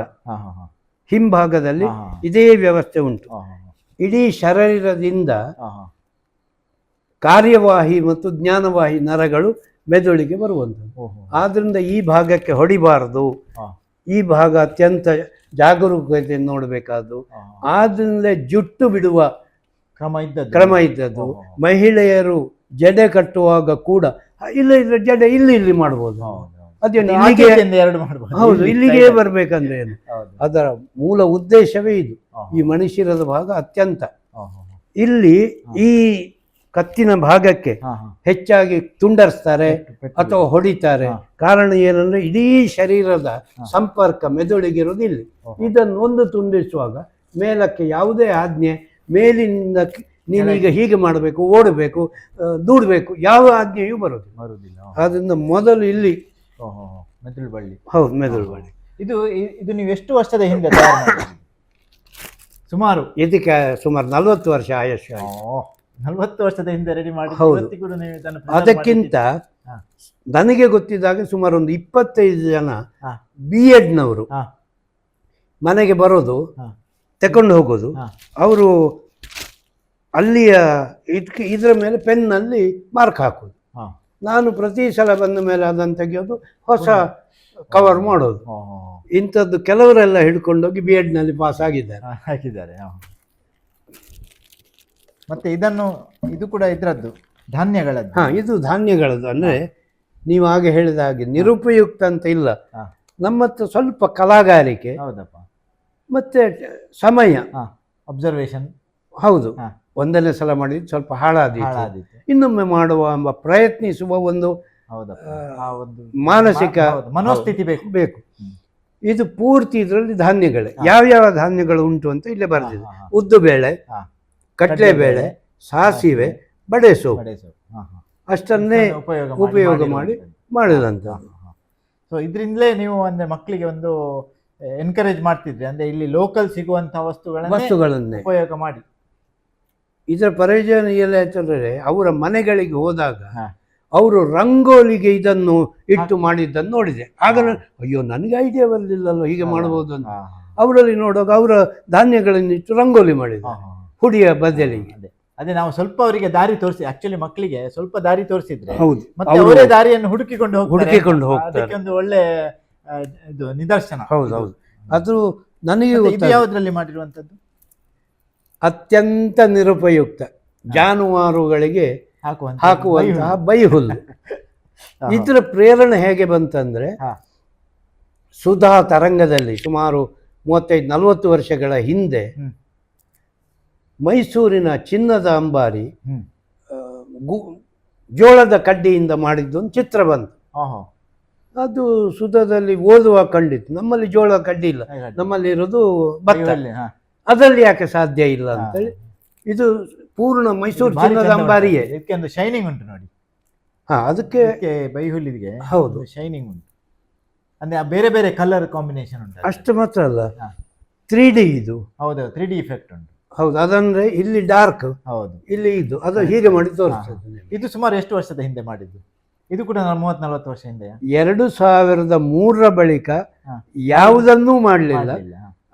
ಒಂದು ಕೈ ನಡುಕ ಹೆಚ್ಚಾಯಿತು, ಇನ್ನೊಂದು ಪೇಷನ್ಸ್ ಸ್ವಲ್ಪ ಕಡಿಮೆ ಆಗ್ತಾ ಬಂತು, ಇನ್ನೊಂದು ಮನೆಯವರು ಕೂಡ ಸ್ವಲ್ಪ ಅದಕ್ಕೆ ಇನ್ಯಾಕೆ ನೀವು ಅದನ್ನು ಮಾಡೋದು, ಹಾಗಾದ್ರೆ ಶಾಲೆಗೆ ಅಂತ ಉತ್ತರ ಕೊಡ್ತಿದ್ರಿ, ಇನ್ನೂ ಅದನ್ನೇ ಮಾಡ್ತಾ ಯಾಕೆ ಕೂತ್ಕೊಳ್ತೀರಿ ಅಂತ ಹೀಗೆ ಬಂದದ್ರಿಂದ ಅದು ಸ್ವಾಭಾವಿಕವಾಗಿ ಹಿಂದೆ ಬೀಳ್ತಾ ಬಂತು. ನೀವು ಮನೆಯವರು ಹೇಳುವಾಗ ನನ್ನದೊಂದು ಕ್ವಶನ್ ಉಂಟು ನಿಮಗೆ.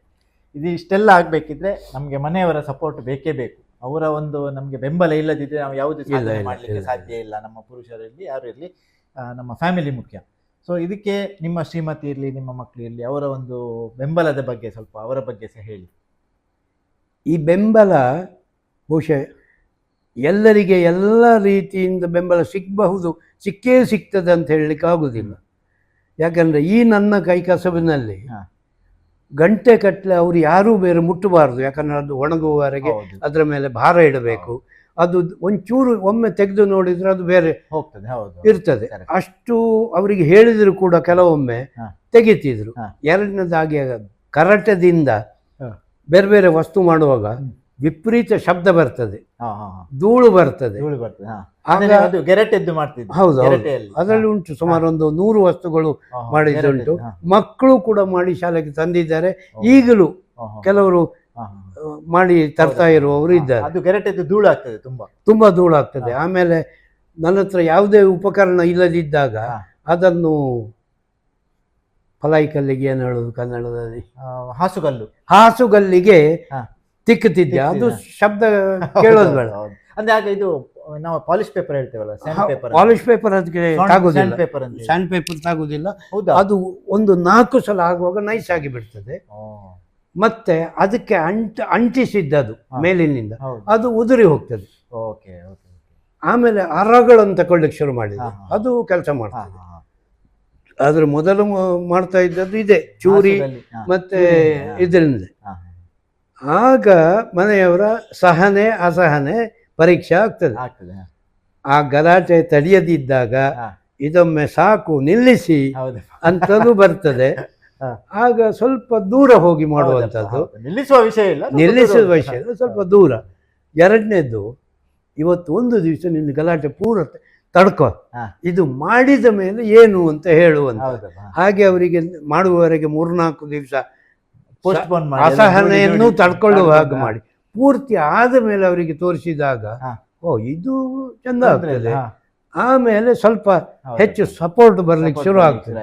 ಆದ್ರೆ ವಿರೋಧ ಇಲ್ಲ, ಯಾಕೆ ಏನು ಅಂತ ಅವರಿಗೆ ತಿಳಿದ್ರೆ ಸಪೋರ್ಟ್ ಸಿಗ್ತದೆ. ನಾವು ಅಲ್ಲಿಯೇ ನಿರಾಕರಿಸಿದ್ರೆ, ಯಾಕಂದ್ರೆ ಉದಾಹರಣೆ ನಮ್ಮ ಭಾಷೆಯಲ್ಲಿ ಹೇಳಿದ್ರೆ ತುಲಕೆಲ್ಲ ತಾಗ ಅಂತ ಹೇಳಿದ್ರೆ ಅಸಹನೆ ಜಾಸ್ತಿ ಆಗ್ತಾ ಹೋಗ್ತದೆ.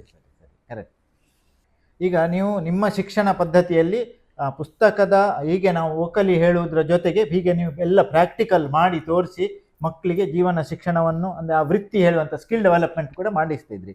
ಅಂದರೆ ಇದು ಈಗ ನಾವು ಕೇಳ್ತಾ ಇದ್ದೇವೆ, ವಿದೇಶದಲ್ಲೆಲ್ಲ ಹೀಗೆ ಉಂಟಂತೆ ಅಂತ ಹೇಳಿ ನಾವೆಲ್ಲ ಕೇಳ್ತಾ ಇದ್ದೇವೆ. ಸೊ ಹಾಗೆ ನಿಮ್ಮ ಅನುಭವದ ಪ್ರಕಾರ ಈಗ ನಿಮ್ಮ ಮಗ ವಿದೇಶದಲ್ಲಿದ್ದಾನೆ, ನೀವು ಕೂಡ ವಿದೇಶಕ್ಕೆಲ್ಲ ಹೋಗಿ ಬಂದಿದ್ದೀರಿ. ಸೊ ಅಲ್ಲಿಯ ಶಿಕ್ಷಣಕ್ಕೂ ಇಲ್ಲಿಯ ಶಿಕ್ಷಣಕ್ಕೂ ನಿಮ್ಮ ಇದರಲ್ಲಿ ಹೇಗೆ ವ್ಯತ್ಯಾಸ ಉಂಟಾ? ಒಂದು ಪಶ್ಚಾತ್ತಾಪದ ಮಾತು ಮೊದಲೇ ಹೇಳಬೇಕಾಗಿದೆ. ನಾನು ವಿದೇಶಕ್ಕೆ ಪ್ರಥಮ ಬಾರಿ ಹೋದದ್ದು 2009ರಲ್ಲಿ. ನಾನು 2003ರಲ್ಲಿ ನಿವೃತ್ತನಾದೆ. ಅಲ್ಲಿಗೆ ಹೋಗಿ ಅಲ್ಲಿಯ ಶಿಕ್ಷಣಕ್ಕಾಗಿ ನಾನು ಮಗನ ಹತ್ರ ಹೇಳಿದೆ, ನನಗೊಂದು ಶಾಲೆಗೊಮ್ಮೆ ಹೋಗಬೇಕು ಎಲ್ಲಿಯಾದರೂ ಅಂತ. ಆಯಿತು, ಆದರೆ ಇಲ್ಲಿ ವ್ಯವಸ್ಥೆ ಅದು ಬಹಳ ಕಷ್ಟ ಉಂಟು. ನಾವು ಆ ಶಾಲೆಗೆ ಅಪ್ಲಿಕೇಶನ್ ಹಾಕಬೇಕು, ಅದು ಅವರು ಯಾವ ಕಾರಣಕ್ಕೆ ಬರ್ತೀರಿ ಅಂತ ಕೇಳ್ತಾರೆ, ಅದಕ್ಕೆ ಉತ್ತರಿಸಬೇಕು, ಸಮಯ ಕೊಡ್ತಾರೆ, ಆ ಸಮಯದಲ್ಲಿ ಮಾತ್ರ ಹೋಗಬೇಕು. ಆಮೇಲೆ ಗೇಟ್ ಕೀಪರ್ನ ಹತ್ರ ದಿಂದ ಶುರು ಇಲ್ಲಿಯ ಕೊಟ್ಟ ಚೀಟನ್ನು ತೋರಿಸಬೇಕು. ಆಮೇಲೆ ಅವಧಿ ಕೊಡ್ತಾರೆ, ಇಂತಿಷ್ಟೇ ಹೊತ್ತು ನೀವು ಇಲ್ಲಿ ಇರಬೇಕು, ಅದನ್ನೆಲ್ಲ ಪಾಲಿಸುವುದಾದ್ರೆ ಅಂತ.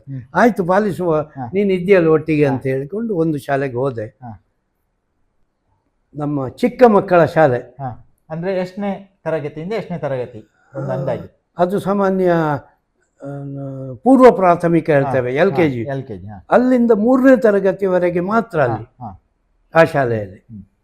ಪ್ರತಿ ದಿವಸ ಪ್ರತಿಯೊಬ್ಬರು ಟೀಚರ್ ಕೂಡ ಮಗು ಶಾಲೆಯ ಜಗಲಿಗೆ ಬಂದ ತಕ್ಷಣ ಮೊಣಕಾಲಿನಲ್ಲಿ ಕೂತು ಮಗುವಿಗೆ ಕರೀತಾರೆ, ಹತ್ತಿರ ವೆಲ್ಕಮ್.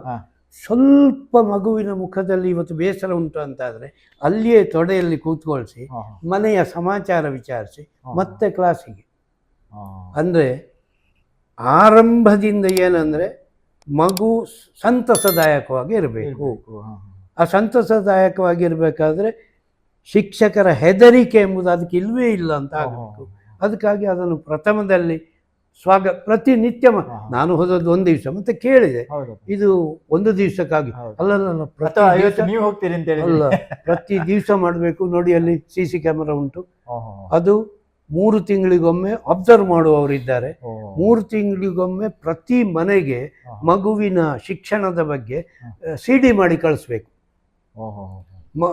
ಮಗುವಿನ ಹೆತ್ತವರು ಕೂಡ ಅಷ್ಟೇ ಕುತೂಹಲದಲ್ಲಿ ಇರ್ತಾರೆ, ಈ 3 ತಿಂಗಳಲ್ಲಿ ನನ್ನ ಮಗುವಿನಲ್ಲಿ ಏನು ಬದಲಾವಣೆ, ಇನ್ನೇನಾರ ಆಗಬೇಕಾದ್ರೆ ಅವರು ತಿಳಿಸ್ತಾರೆ, ನ್ಯೂನತೆಗಳಿದ್ರೆ ಅವರು ಹೇಳ್ತಾರೆ.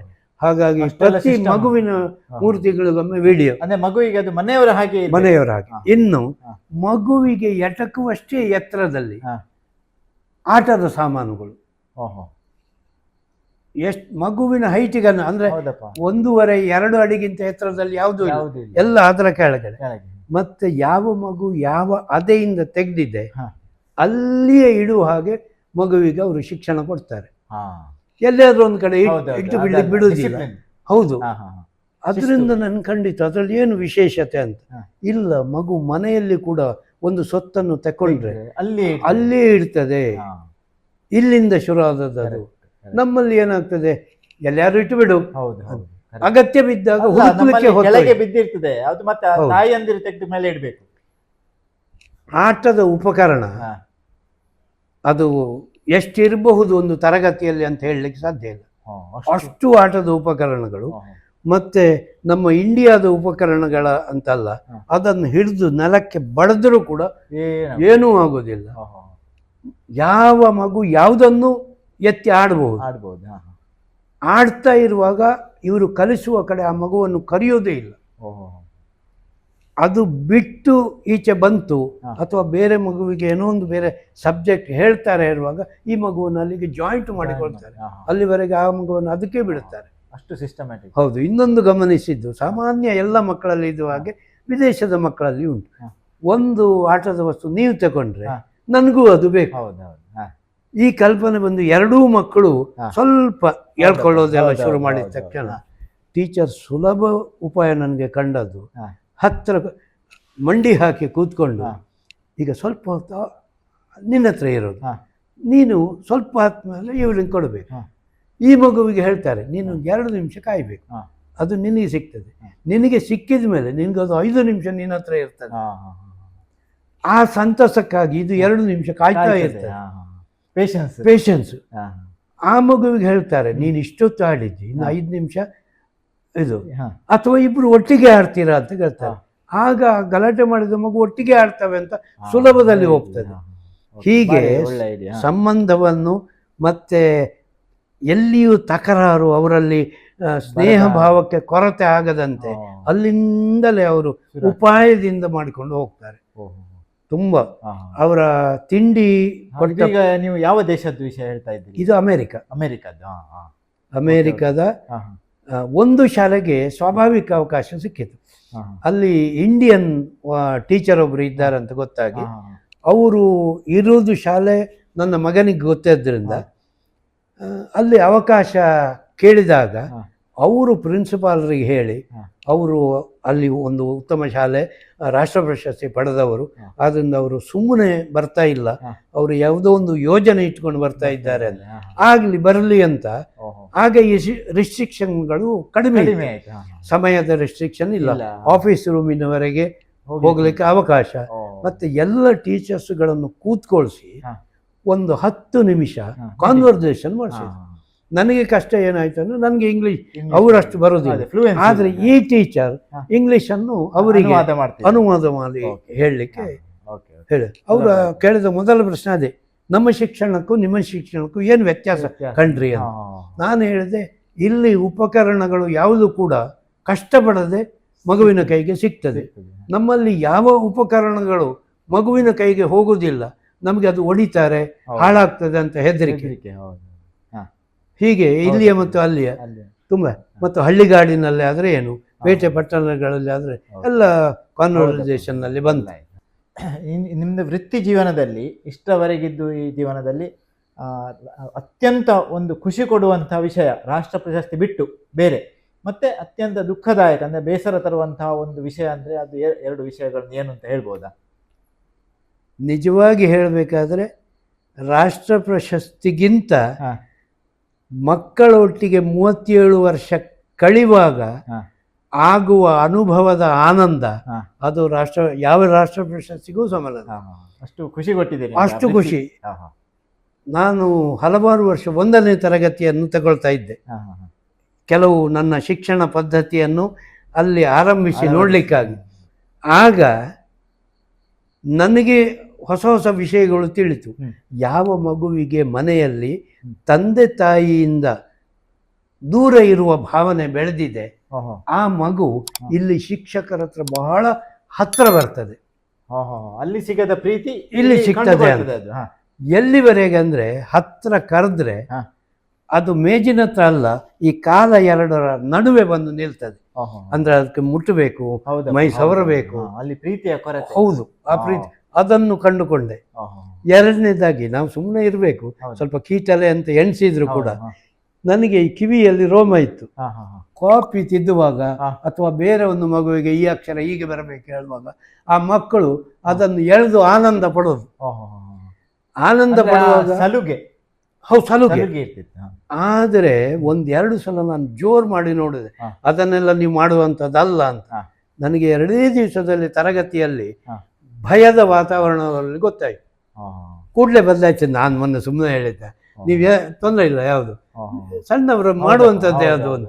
ಆಮೇಲೆ ಬದಲಾವಣೆ ಆಯ್ತು. ಅದರಿಂದ ಎಷ್ಟು ವಿಷಯಗಳು ನಮಗೆ ಕಲಿಸ್ತದೆ ಅಂದ್ರೆ ಅದು ಹೇಳಿ ಮುಗಿಯುವಂಥದ್ದಲ್ಲ, ಮಕ್ಕಳಿಂದಲೇ ನಾವು ಕಲಿಯುವಂಥದ್ದು ತುಂಬಾ ಇದೆ.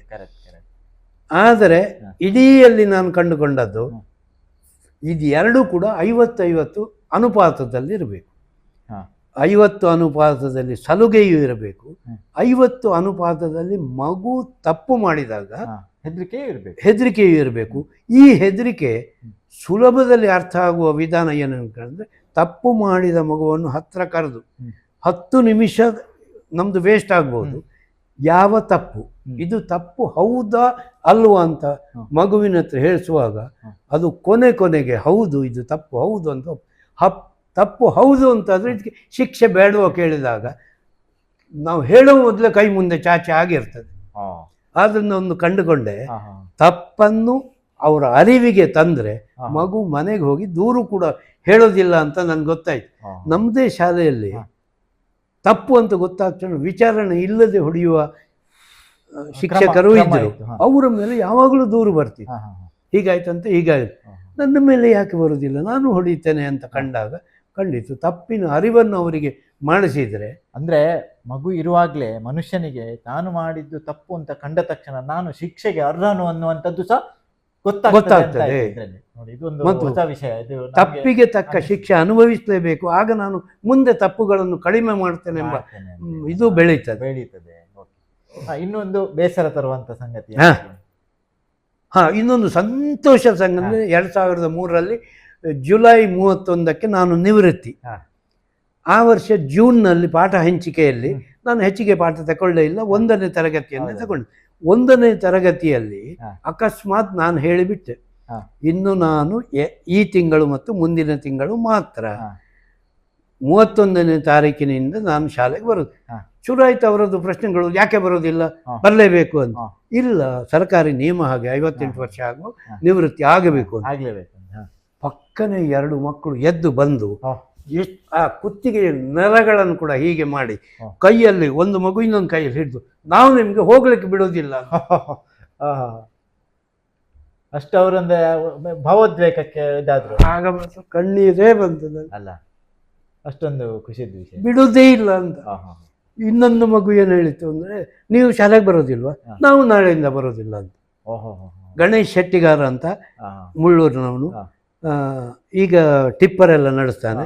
ನಾನು ನಿವೃತ್ತಿಯಾಗಿ 10 ದಿವಸ ನೋಡಿ ಶಾಲೆಗೆ ಹೌದು ಅವನು ಬರಲಿಲ್ಲ ಅಂತ ಗೊತ್ತಾಗಿ ಅವನ ಮನೆಗೆ ಹೋಗಿ ಅವನಿಗೆ ಸಾಮಾಜಿಕವಾಗಿ ಬೇರೆ ಹೇಳಿ, ನೋಡು ಪ್ರಪಂಚದಲ್ಲಿ ಒಬ್ಬರು ಅಂತ ಯಾವುದೂ ಇಲ್ಲ, ನನ್ನ ಹಾಗೆ ಬೇರೆಯವರು ಇದ್ದಾರೆ, ಶಿಕ್ಷಣ ಬೇಕೇ ಬೇಕು, ನಾನಿಲ್ಲ ಅಂತ ನೀನು ಬರದೇ ಇರೋದು ದೊಡ್ಡ ತಪ್ಪು, ಹೋಗಲೇಬೇಕು. ಆಮೇಲೆ ಅವನು ಬರಲಿಕ್ಕೆ ಶುರು ಮಾಡಿದ. ಅಂಥದ್ದೆಲ್ಲ ಉಂಟಲ್ಲ, ಅಷ್ಟು ಪ್ರೀತಿ ಇರ್ತದೆ ಮಕ್ಕಳಿಗೆ ಅಧ್ಯಾಪಕರ ಮೇಲೆ. ಹೌದು, ತಿಳಿಲಿಕ್ಕೆ ಮಾತ್ರ ಹಲವಾರು ವರ್ಷಗಳು ಹೋಗ್ತದೆ. ದುಃಖದಾಯಕ ಸನ್ನಿವೇಶಗಳು ಆ ಸಮಯಕ್ಕೆ ನಮಗೆ ದುಃಖದಾಯಕ, ನಾನು ಮಾಡಿಯೂ ಪ್ರಯೋಜನ ಆಗಲಿಲ್ಲ. ಆದರೆ ಮುಂದೆ ಅದೇ ನಮಗೆ ಉತ್ತರ ಕೊಡುತ್ತದೆ, ಅವರು ಆಗ ಸುಮ್ಮನೆ ಇದ್ದದ್ರಿಂದ ನೀನು ಅದನ್ನು ಮತ್ತೂ ಮುಂದುವರಿಸಿದಿ. ಅವರ ಹೊಗಳಿಕೆಗೆ ಏನೋ ಒಂದು ಮಾಡುತ್ತಿದ್ರೆ ಅದನ್ನು ಅಲ್ಲೇ ನಿಲ್ಲಿಸ್ತಿದ್ದಿ. ನಾನು ಮಾಡುವುದನ್ನು ಮಾಡುವುದೇ, ಹೇಳುವವರು ಹೇಳಲಿ, ಇದು ದಾರಿಯೇ ತಪ್ಪು ಅಂತಾದರೆ ನಿಲ್ಲಿಸುವ, ದಾರಿ ತೊಂದರೆ ಇಲ್ಲ, ದಾರಿ ಸರಿ ಉಂಟು ಅಂತಾದರೆ ಮುಂದುವರಿಸುವಂಥ. ಇನ್ನು ಸಹಜವಾಗಿ 4 ಜನ ಸೇರಿದ ಸಂಸ್ಥೆಯಲ್ಲಿ ಒಬ್ಬ ಸ್ವಲ್ಪ ಎಲ್ಲರಿಗಿಂತ ಏನಾದ್ರು ಹೆಚ್ಚು ಮಾಡಿದಾಗ, ಭಿನ್ನವಾಗಿ ಮಾಡಿದಾಗ ಮಾತುಗಳು ಬರುವಂಥದ್ದು, ಬರೋದೆ ನೀನೊಂದು ಏನು ಹೆಚ್ಚು ಅಂತ. ಇದರಿಂದ ಇನ್ನೊಂದು ಏನಾಗ್ತದೆ ಅಂದರೆ, ಬೇರೆ ಕೆಲಸ ಏನಾದ್ರು ಹೇಳಿದಾಗ ಕೂಡ ನೇರವಾಗಿ ಅವರು ಹೀಗೆ ಮೀಟಿಂಗ್ನಲ್ಲಿ ಹೇಳ್ತಾರೆ, ಅದನ್ನು ಅವರಿಗೆ ಹೇಳಿ ಅವರು ಮಾಡ್ತಾರೆ ಅಂತ. ಆಗ ನಿಮ್ಮಿಂದ ಯಾಕೆ ಆಗೋದಿಲ್ಲ ಅಂತ ಹೇಳಿದಕ್ಕಿಂತ ಮಾಡಿ ತೋರಿಸಿದಾಗ ನಾವು ಮಾಡಬೇಕೆಂಬುದು ಸ್ವಲ್ಪ ಕಲ್ಪನೆ ಮೂಡ್ತದೆ. ಹೀಗೆ ಅದು ಬೇಸರದ ಸಂಗತಿಗಳು ಆಯಾಯ ಹೊತ್ತಿಗೆ ಬೇಸರವನ್ನು ತರ್ತವೆ, ಆದರೆ ಬೇಸರವೇ ಅಲ್ಲ ಅದು. ಯಾಕಂದರೆ ನಾನು ಈ ಉತ್ತಮ ವಾಕ್ಯಗಳನ್ನು ಕಾರ್ಡ್ ಬೋರ್ಡು, ಅದರ ಮೇಲೆ ಡ್ರಾಯಿಂಗ್ ಶೀಟು, ಅದರ ಮೇಲೆ ಇದೆ ಕಾಯಕವೇ ಕೈಲಾಸ, ಇಂಥದ್ದೊಂದು ಮಾಡಿ ಗಾದೆ ಮಾತುಗಳು, ಅದಕ್ಕೆ ಬೇಕಾದ ಒಂದು ಇಷ್ಟು ದೊಡ್ಡ ನಮ್ಮ ಶಾಲೆಯ ಗೋಡೆಯ ಮೇಲೆ ಅದರ ಮೇಲೆಲ್ಲ ಹಾಕಿಟ್ಟಿದೆ. ಸ್ವಾಭಾವಿಕ ಮುಖ್ಯೋಪಾಧ್ಯಾಯರ ಬಾಯಿಂದ ಏನು ಬಂದು ಕೇಳಿದ್ರೆ, ಉದ್ಯೋಗ ಇಲ್ಲದಿದ್ದವನು, ಕಸುಬು ಇಲ್ಲದಿದ್ದವನು ಮಾಡ್ತಾ ಇರ್ತಾನೆ ಅಂತ. ಆದರೆ ಬೇಸರ ಯಾವಾಗ ಆಯ್ತು ಅಂದರೆ, ಏಪ್ರಿಲ್ ಮೇ ದೊಡ್ಡ ರಜೆಯಲ್ಲಿ ಹಾ. ಶಾಲೆಗೆ ವೈಟ್ ವಾಶ್ ಇತ್ತು. ಹಾ. ಆಗ ಇವೆಲ್ಲ ನೆಲದಲ್ಲಿ ಹಾ. ಬಿದ್ದು ಅದರ ಮೇಲೆ ಬಿದ್ದಿತ್ತು. ಹಾ. ಶಾಲೆ ರೀಓಪನಿಂಗ್ ಇಂದ 3-4 ದಿವಸ ಮೊದಲು ಹೌದು. ಕ್ಲೀನಿಂಗಿಗೆ ಹಾ. ಅಂತ ಬರಲಿಕ್ಕೆ ಹಾಗೆ ಬಂದಾಗ ಇದನ್ನು ನೆಲದ ಮೇಲೆ ಬಿದ್ದದ್ದು, ಅದರ ಮೇಲೆ ಸುಣ್ಣ ಬಣ್ಣ ಬಿದ್ದದ್ದು ನೋಡುವಾಗ ಕಂಡಿತು ಬೆಲೆ ಕಟ್ಟುವವರು ಬೇರೆ, ಹೌದು, ಬೆಲೆಯನ್ನು ತಿಳಿಯುವವರು ಬೇರೆ, ಹೌದು. ಬೆಲೆಗೆ ಬೆಲೆ ಕೊಡುವವರೇ ಬೇರೆ ಅಂತ ಒಂದು ಅರಿವಾಯಿತು. ಈಗ ಈಗ ಕೊನೆಯದಾಗಿ ಇಡೀ ನಿಮ್ಮ ವೃತ್ತಿ ಜೀವನದ ಒಂದು ಸಾರಾಂಶ ಪೇರೆಂಟ್ಸಿಗೆ ಮತ್ತು ವಿದ್ಯಾರ್ಥಿಗಳಿಗೆ, ಈಗಿನ ಒಂದು ಯುವ ಜನತೆಗೆ ನೀವು ಏನು ಹೇಳಲಿಕ್ಕೆ ಬಯಸ್ತೀರಿ? ನಿಮ್ಮ ಒಂದು ಔಟ್ಕಮ್ ಅಂತ ಹೇಳ್ತಾರೆ ನಟ್ಶೆಲ್ಲಲ್ಲಿ, ಏನು ಈಗ ಜ್ಯೂಸ್ ಏನಿದೆ ಅಂತೇಳಿ ಆ ರೀತಿ. ಮೊದಲನೇದಾಗಿ ನಾನು ಇದನ್ನು ವೃತ್ತಿ ಅಂತ ಪರಿಗಣಿಸ್ತೇ ಇಲ್ಲ. ಹಾ. ಇದೊಂದು ಕಾಯಕ ಅಂತ. ಸೇವೆ ಅಲ್ಲ, ಕಾಯಕ. ಹೌದು, ಸೇವೆಗಿಂತ ವೃತ್ತಿ ಆದೀತು. ಸೇವೆ ಎಂಬ ಪದ, ಸೇವೆ ಅಂದರೆ ಆಚೆಯಿಂದ ಏನೋ ಬರ್ತದೆ, ಈಚೆಯಿಂದ ನಾನು ದಿನದ ಇಂತಿಷ್ಟು ಗಂಟೆ ಏನೋ ಮಾಡಬೇಕು, ಅದು ಸೇವೆ. ವೃತ್ತಿಯಲ್ಲಿ ಸ್ವಲ್ಪ ಪರಿಣತಿಯನ್ನು ಪಡಿಬೇಕು ಅಂತ ಇರ್ತದೆ. ಆದರೆ ಕಾಯಕ ಅಂತ ತಗೊಂಡಾಗ ನಾನು ಮಾಡಲೇಬೇಕಾದ ಕೆಲಸ ಇದು. ನಾನು ಮಾಡದೇ ಇದ್ದರೆ ಈ ಇಷ್ಟು ವಿದ್ಯಾರ್ಥಿಗಳ ಮೇಲೆ ದುಷ್ಪರಿಣಾಮ ಬೀರ್ತದೆ. ಮುಂದೆ ನಮ್ಮ ಕಲ್ಪನೆಯ ಪ್ರಕಾರ ಒಂದು ಯಮಲೋಕ ಅಂತ ಉಂಟು ಅಂತ ಎಣಿಸೋದಾದ್ರೆ ಅಲ್ಲಿ ಯಮ ನನಗೆ ಶಿಕ್ಷೆ ಕೊಡ್ತಾನೆ, ನೀನು ನಿನ್ನ ಅವಧಿಯಲ್ಲಿ ಸರಿಯಾಗಿ ಮಾಡಲಿಲ್ಲ. ಅದರಿಂದ ಆ ಹೆದರಿಕೆಯೊಂದಿಗೆ ಕಾಯಕ ಮಾಡಿದರೆ ಅದು ಕೈಲಾಸ ಆಗ್ತದೆ. ಮಾತ್ರ ಅಲ್ಲ, ಅರ್ಚಕಸ್ಯ ಪ್ರಭಾವೇನ ಶಿಲಾಭವತಿ ಶಂಕರ ಅಂತ ಒಂದು ಕೇಳುತ್ತೇವೆ, ಕೆಲವು ಮಂದಿರಗಳಲ್ಲಿ ನೋಡ್ತೇವೆ. ಅದಕ್ಕೆ ತದ್ವಿರುದ್ಧವಾಗಿ ನಾನು ಹೇಳೋದು, ಶಿಕ್ಷಕಸ್ಯ ಪ್ರಭಾವೇನ ಶಿಷ್ಯ ಭವತು ಪಂಡಿತ. ಅದು ಗೊತ್ತಾಗೋದು ನಮ್ಮ ನಿವೃತ್ತಿಯ ನಂತರ. ಈಗ ನಮ್ಮ ಹಳೆ ವಿದ್ಯಾರ್ಥಿಗಳು ಅಂತ ಹೇಳುವ ಕಲ್ತವರು ನಾವು ಕಲಿಸಿದ ಶಿಕ್ಷಣದ ವಿಧಾನದ ಬಗ್ಗೆ ಇನ್ನೂ ಅವರಿಗೆ ಅದು ನೆನಪಿರುವಂಥ ವಿಷಯಗಳನ್ನು ನೆನಪಿಸುವಾಗ ಸಾರ್ಥಕತೆ ಕಾಣ್ತದೆ. ಇದು ಜೀವನದಲ್ಲಿ ಕಂಡುಕೊಂಡದ್ದು. ಪ್ರತಿಯೊಬ್ಬ ಶಿಕ್ಷಕನು ಕೂಡ ಮುಂದೆ 10 ವರ್ಷ ಅಲ್ಲ, 20 ಅಲ್ಲ, 50 ವರ್ಷ ನಂತರ ವಿದ್ಯಾರ್ಥಿ ಸಿಕ್ಕಿದಾಗ ಅವನು ಕಲಿಸಿದ ಶಿಕ್ಷಣದ ಬಗ್ಗೆ ಏನೋ ಒಂದು ನೆನಪಿನಲ್ಲಿ ಹೇಳಿದ ಅಂತಾದರೆ ಅವನಿಗೆ ಅದಕ್ಕಿಂತ ದೊಡ್ಡ ರಾಷ್ಟ್ರ ಪ್ರಶಸ್ತಿ ಯಾವುದು ಸಾರ್ಥಕತೆ. ಇನ್ನು ಪಾಲಕರು ಮಗು ಒಂದು ಕೈ ಕೆಲಸ ಮಾಡುವಾಗ ಒಂದಷ್ಟು ಕಸ ಮಾಡಿ ಹಾಕ್ತದೆ, ಮೊದಲಾಗಿ ಆ ಮಗುವಿಗೆ ದೂರ್ತಾರೆ, ಬೈತಾರೆ, ಅದನ್ನು ನಿಲ್ಲಿಸ್ತಾರೆ. ಅದು ಒಂದನೇ ತಪ್ಪು. ಅದಕ್ಕೆ ಇನ್ನೂ ಪ್ರೋತ್ಸಾಹ ಕೊಡಬೇಕು. ಅದು ಏನೋ ಒಂದು, ಅದು ಎಂಥದೂ ಇರಲಿ, ನಮ್ಮ ದೃಷ್ಟಿಯಲ್ಲಿ ಅದು ಅತಿ ಕ್ಷುಲ್ಲಕ ಇರಬಹುದು, ಹೇಗಾಗಿದೆ ಅಂತ ತೋರಿಸುವಾಗ ಬಹಳ ಒಳ್ಳೆಯದಾಗಿದೆ, ಇನ್ನೊಂದು ಇದಕ್ಕಿಂತ ಚಂದ ಮಾಡುವಂತ ಹೇಳುವ ರೂಢಿಯನ್ನು ತರಬೇಕು. ಮತ್ತೊಂದು, ಶಾಲೆಗೆ ಹೋಗೋದಿಲ್ಲ ಅಂತ ಕೆಲವರು ಯಾವುದ್ಯಾವುದೋ ಕಾರಣದಿಂದ ಹೇಳಿದಾಗ ಅವರಿಗೆ ಆ ಟೀಚರ್ರ ಭಯ ಎಂಬುದನ್ನು ತೆಗೆದು ವಿದ್ಯೆ ಯಾಕೆ ಕಲಿಬೇಕು, ಕಲಿತವರೆಲ್ಲ ಸಮಾಜದಲ್ಲಿ ಏನಾಗಿದ್ದಾರೆ, ಈಗ ಕೃಷಿ ಮಾಡುವವನು ಕೂಡ ಇಷ್ಟು ಕಲಿತದ್ರಿಂದ ಅವನ ಜೀವನವನ್ನು ಅವನು ಹೇಗೆ ಕಳೀತಾ ಇದ್ದಾನೆ, ಈ ವಿಷಯವನ್ನು ಅವರಿಗೆ ಮನವರಿಕೆ ಮಾಡಿದರೆ ಶಾಲೆಗೆ ಬೇಡ ಅಂತ ಕಾಣುವುದಿಲ್ಲ. ಮೂರನೇದಾಗಿ, ಮಗು ಮಾಡಿದ ತಪ್ಪನ್ನು ಮನೆಯಲ್ಲಿ ಬಂದು ಹೇಳಿದಾಗ ಅದನ್ನು ದೊಡ್ಡ ಸಂಗತಿಯನ್ನಾಗಿ ಮಾಡಿ ಮಗುವಿನ ಎದುರಿನಲ್ಲಿ ಶಾಲೆಗೆ ಕರ್ಕೊಂಡು ಹೋಗಿ ಆ ಟೀಚರ್ರೀಗ ಇನ್ನೊಂದು ತಪ್ಪು ಮಾಡಿದ ಮಗುವನ್ನು ಬೈಯುವುದನ್ನು ಮೊದಲು ಹೆತ್ತವರು ನಿಲ್ಲಿಸಬೇಕು.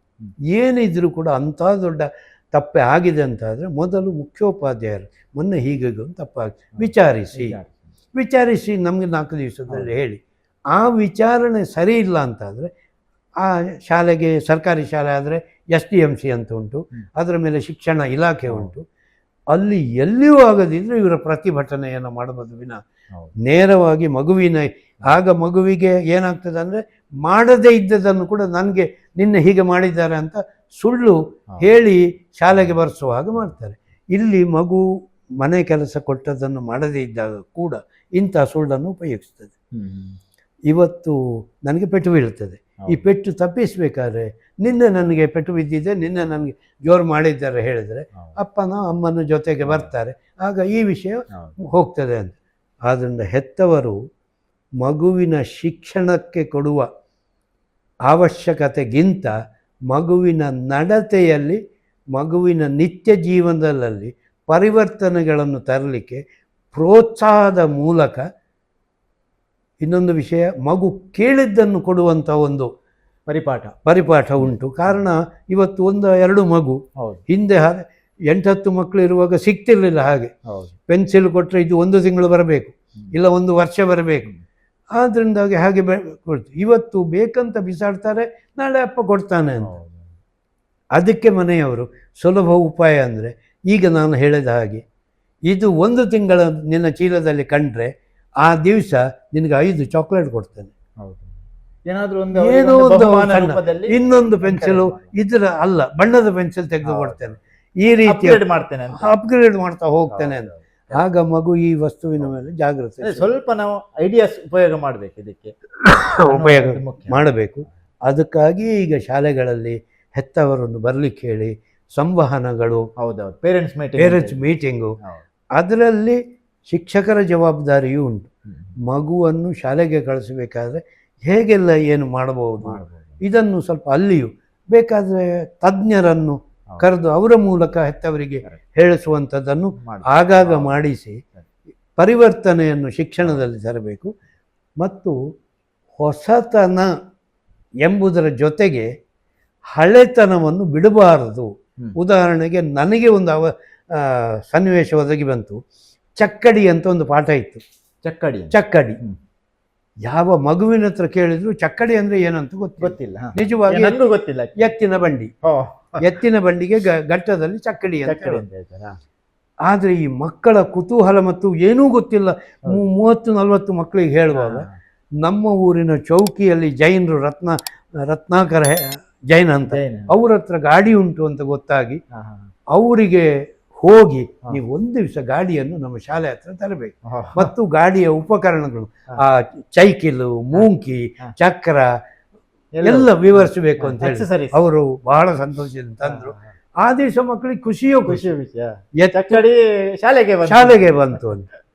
ಹೀಗೆ ಕೆಲವು ವಿಷಯಗಳನ್ನು ನಾವು ಆಧುನಿಕತೆಗೆ ಹೋಗುವಾಗ ಹಳೆದನ್ನು ಬಿಟ್ಟರೆ ಅವರಿಗೆ ಜ್ಞಾನದ ಕೊರತೆ ಆಗ್ತದೆ. ಸ್ವಲ್ಪ ಹಳೆದನ್ನು, ಒಂದು 40% ಹಳೆದನ್ನು, 60% ಹೊಸದನ್ನು ಸೇರಿಸ್ತಾ ಹೋಗಬೇಕು. ಕಾಂಬಿನೇಷನ್ನಲ್ಲಿ ಹೋದರೆ ಅದು ಶಿಕ್ಷಣ. ಇನ್ನು ಆಧುನಿಕ ವಿಧಾನಗಳು ಅಂತೇಳಿ ಹಲವಷ್ಟು ಬಂದಿವೆ. ಇವು ಎಲ್ಲವೂ ಸ್ಮಾರ್ಟ್ ಕ್ಲಾಸ್ ಅಂತ ಬಂದಿದೆ. ಹೌದು. ಈ ಸ್ಮಾರ್ಟ್ ಕ್ಲಾಸ್ನಲ್ಲಿ ಬಹುಶಃ ಸರ್ಕಾರಿ ಯೋಜನೆ ಪ್ರಕಾರ ಮಗುವಿಗೆ ನಾವು ಹೆಚ್ಚಿನ ಜ್ಞಾನ ಕೊಡುತ್ತೇವೆ ಅಂತ.